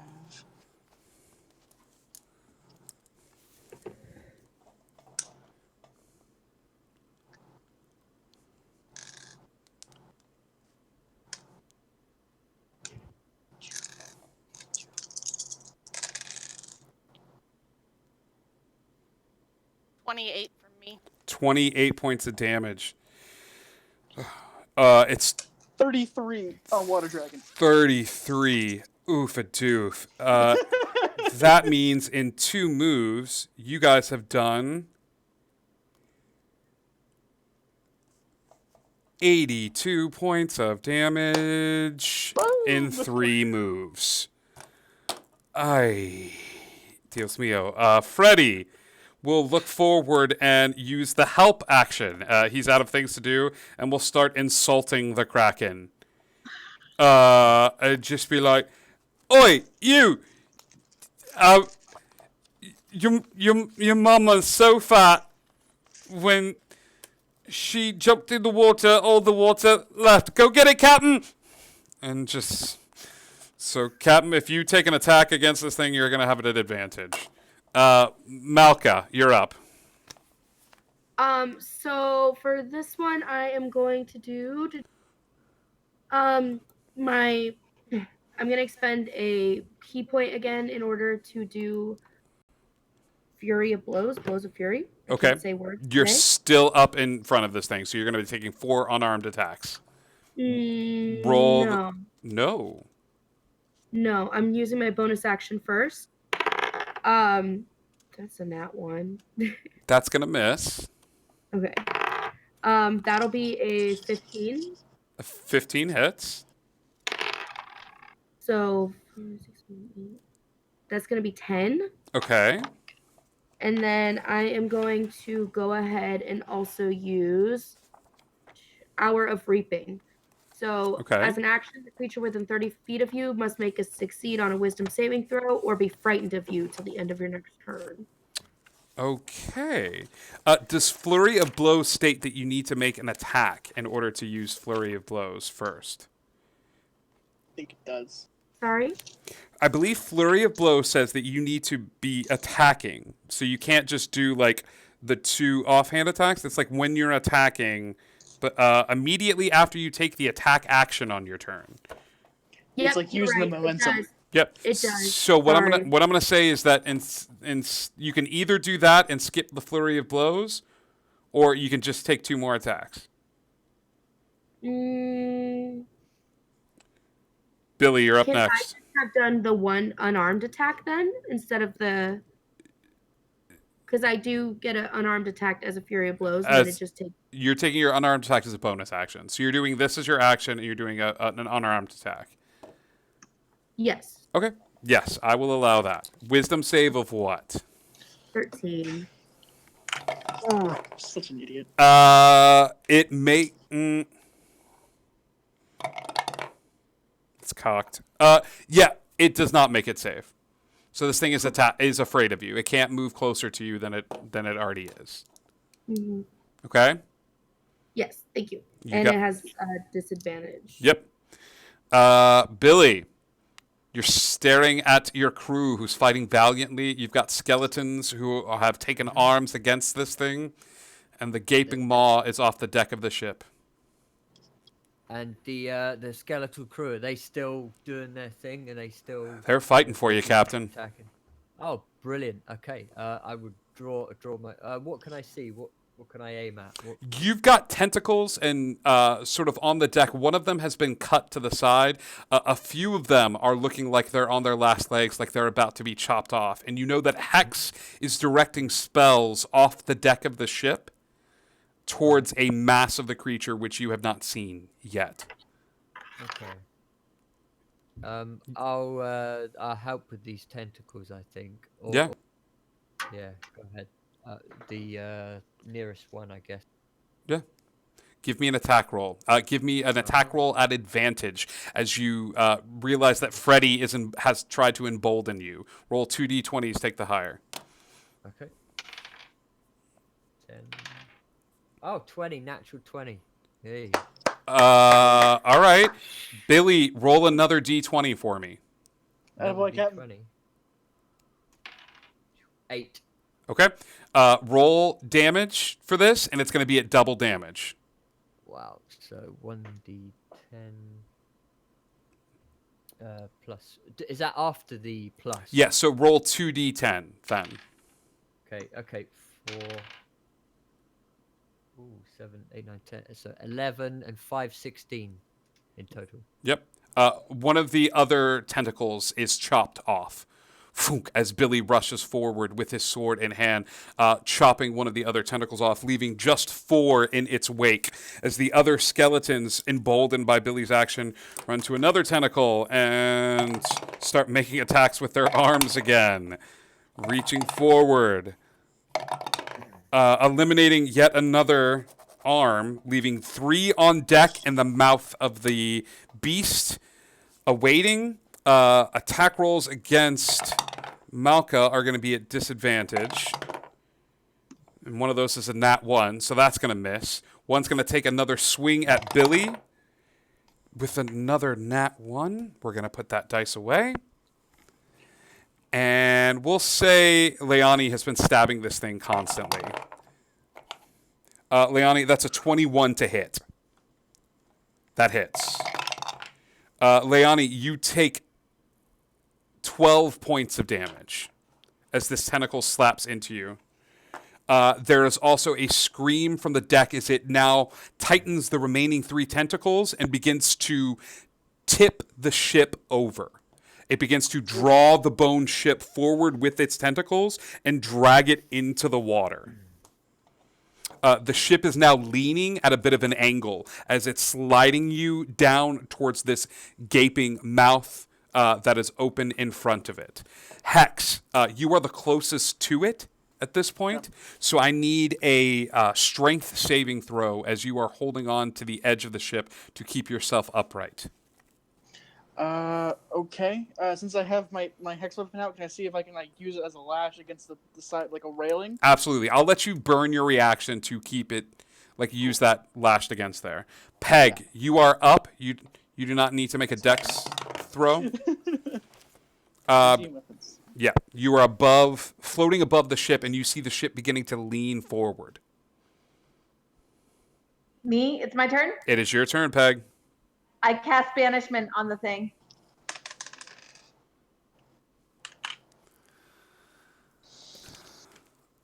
Okay. This is a charisma save, correct? It is a charisma save of 14. What are you casting it on? The head, because I've been flying above the head, trying to because I was trying to pull the head out of the water, and now I'm trying to push it onto another plane. Right. So you're trying to banish this thing to another plane. Banish the kraken. Oh no! Got it. Charisma save. That is a 2 on the dice. The tentacles, the head, everything blips. Are we with it? No. We shouldn't be. There's a blip, and this thing disappears. You all now have 1 minute. Right. Okay, so I message our captain because I don't want to say it out loud. This thing's only gone for a minute, but maybe we can claim victory now and get out of here. Yay! Indeed. Okay, I'm gonna give a shout out. All hands on deck. Let's slow ahead. Pull up the sails. Let's get going. One of the skeletons will walk forward to you, Captain, and sort of nod his head, and he says, "Captain, would you like us to man the cannons?" Aye, indeed. Man the cannons. The deck, many more hands sort of raise out of the deck. Like it's plain marble, and then they just sort of rise up, sitting up from the material on the deck, standing up to height and running below deck as all of the cannons are manned, as the sails are set forth, and you begin to drift away from this spot. There is a flurry of activity. Is anybody else doing anything within this minute as the ship begins to pull away from this spot? During the minute, I'm staying at the back of the ship because I technically have one more spell slot for that. So if this thing comes after me, I'm going to try to give us some more time. Malka, what are you doing as the captain is yelling out orders to the crew and you see a flurry of activity below deck? She's probably doing whatever she can, with her, whatever knowledge she's occurred to make sure everything is settled and ready to go, and sails based off of wind and just being very Yeah, give me a D20. Add your proficiency. I'd say you'd be proficient in sailing, and add a dex as you begin to see if you can assist. So proficiency and dex. Yeah. 18. 18. You begin to help as you basically start bustling about, giving orders aboard the ship, telling people where to set forth as you begin to sail the ship away from this spot. Hex. She's gonna go down below and assist with the cannons. Hex, give me the same roll. Add a D20 and then proficiency. This is going to be more of an inter-wisdom based here, whichever is higher. We wisdom. Oh, we really wisdom. It's 19. 19. You begin to do the same thing as you prepare and expedite the cannon loading procedure. Leonie. I am going to pull out my shield. Okay. And I'm going to use my second wind. To refill some hit points. And I'm going to go stand at the back of the ship and make sure that I am ready in case this thing comes back. You're staring off into the distance. The ship is gaining speed, Captain. Billy, you know that you have a minute. Yeah. Can I Turn her about broadside to where where it left off. We want to turn it about and slow ahead, broadside to where it left, where the creature was. So Inspiration hits Billy as you all think he's going to start tearing off into the water to get as much distance as he can, and then all of a sudden you are all reminded that a pirate is many things. Cowards. But a pirate is not a coward. And Billy is a different sort of captain. And as the ship begins to pick up speed, there is a flurry as Billy holds a hand up. Hand, now! hard to starboard. As he yells hard to starboard, Malka working together with Leani, who's poised at the deck, Peg, who's standing aboard, ready to cast that one last spell. As the ship begins to turn about, you can hear your heartbeats in your chest. It's a da-dun, da-dun, da-dun. As the ship begins to turn about, and this creature, you feel a slight popping in the atmosphere as this creature lands in front of you, but not in the back of the ship, chasing someone who's falling and running away. No, this thing lands broadsided by all of the cannons, and Billy gives a slight smirk as Hex leans forward, arms outstretched to the cannoneers, waiting for the captain's scream aboard the deck. Malka holding tight to the sails, Peg floating aboard, ready to let loose with a spell, all eyes and ears upon Captain Billy, waiting for the command. Fire, you lily-livered landlubbers! The cannons erupt with a fury, fire blowing forth and exploding forth from this ship, which seems to end. Endless cannonballs seem to fire out from the side, blasting into the Kraken. A scream erupts from the surprised beast as the cannonballs tear into it, white chunks of marble blowing away, bits of flesh. Billy, standing aboard the deck, an avatar of death on the seas itself, commanding a skull that was manifested out of thin air. As the Kraken crumbles, blown apart by these cannonballs, there is a sense of calm on the seas as this creature sinks beneath the waves. The same pedestal rises on the deck of the ship. Hex, Malka, Peg, Leani, and Billy, you all meet on the deck of this ship as the pedestal unfurls, showing you this globe, which is now floating in the center.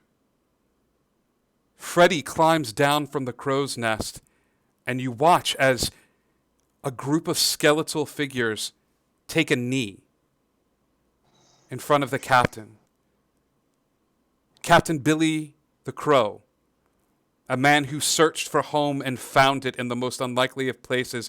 Peg, you land on his shoulder. Malka, you take a comforting step forward to his side, bowing your head. Hex, you do the same. And Leani, as first mate, you look to your captain. And Freddy looks at you, Captain. Looks at the globe. And he smiles. And he says, "Well, Captain, where would you like to go?"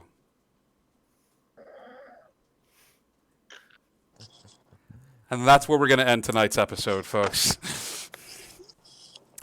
Thank you all so much for tuning in and hanging out with us and doing this Pirates of Neverland one-shot. It definitely went directions I didn't think it was going to go. Some changes. Stick around afterwards. We're going to raid. Be sure to give us a follow up at the top. I think we're 2 away from 560 tonight. It would be a big stepping stone for us. Thank you all so much for tuning in and seeing us play Dungeons & Dragons. You can also subscribe for free if you have Amazon Prime. Gypsy Wolf, thank you so much. Moswald, thank you guys. Icky V, yes, thank you. And Call Sign Scarecrow, I know it is hours past your bedtime, but Billy, you have to start thinking of what you're going to name your ship. Good job, Captain. Because I don't think this is the last time we're going to see this crew. So, Billy, your homework, work together with the crew, but I need a name. Mm-hmm. Okay? We'll all talk. We'll have a word. All right. Thank you all so much for tuning in. There's always a spot at the table here for you on Indigo Chameleon. And stay tuned as we go and raid another channel. And we'll see you guys soon. And we're going to stop streaming now.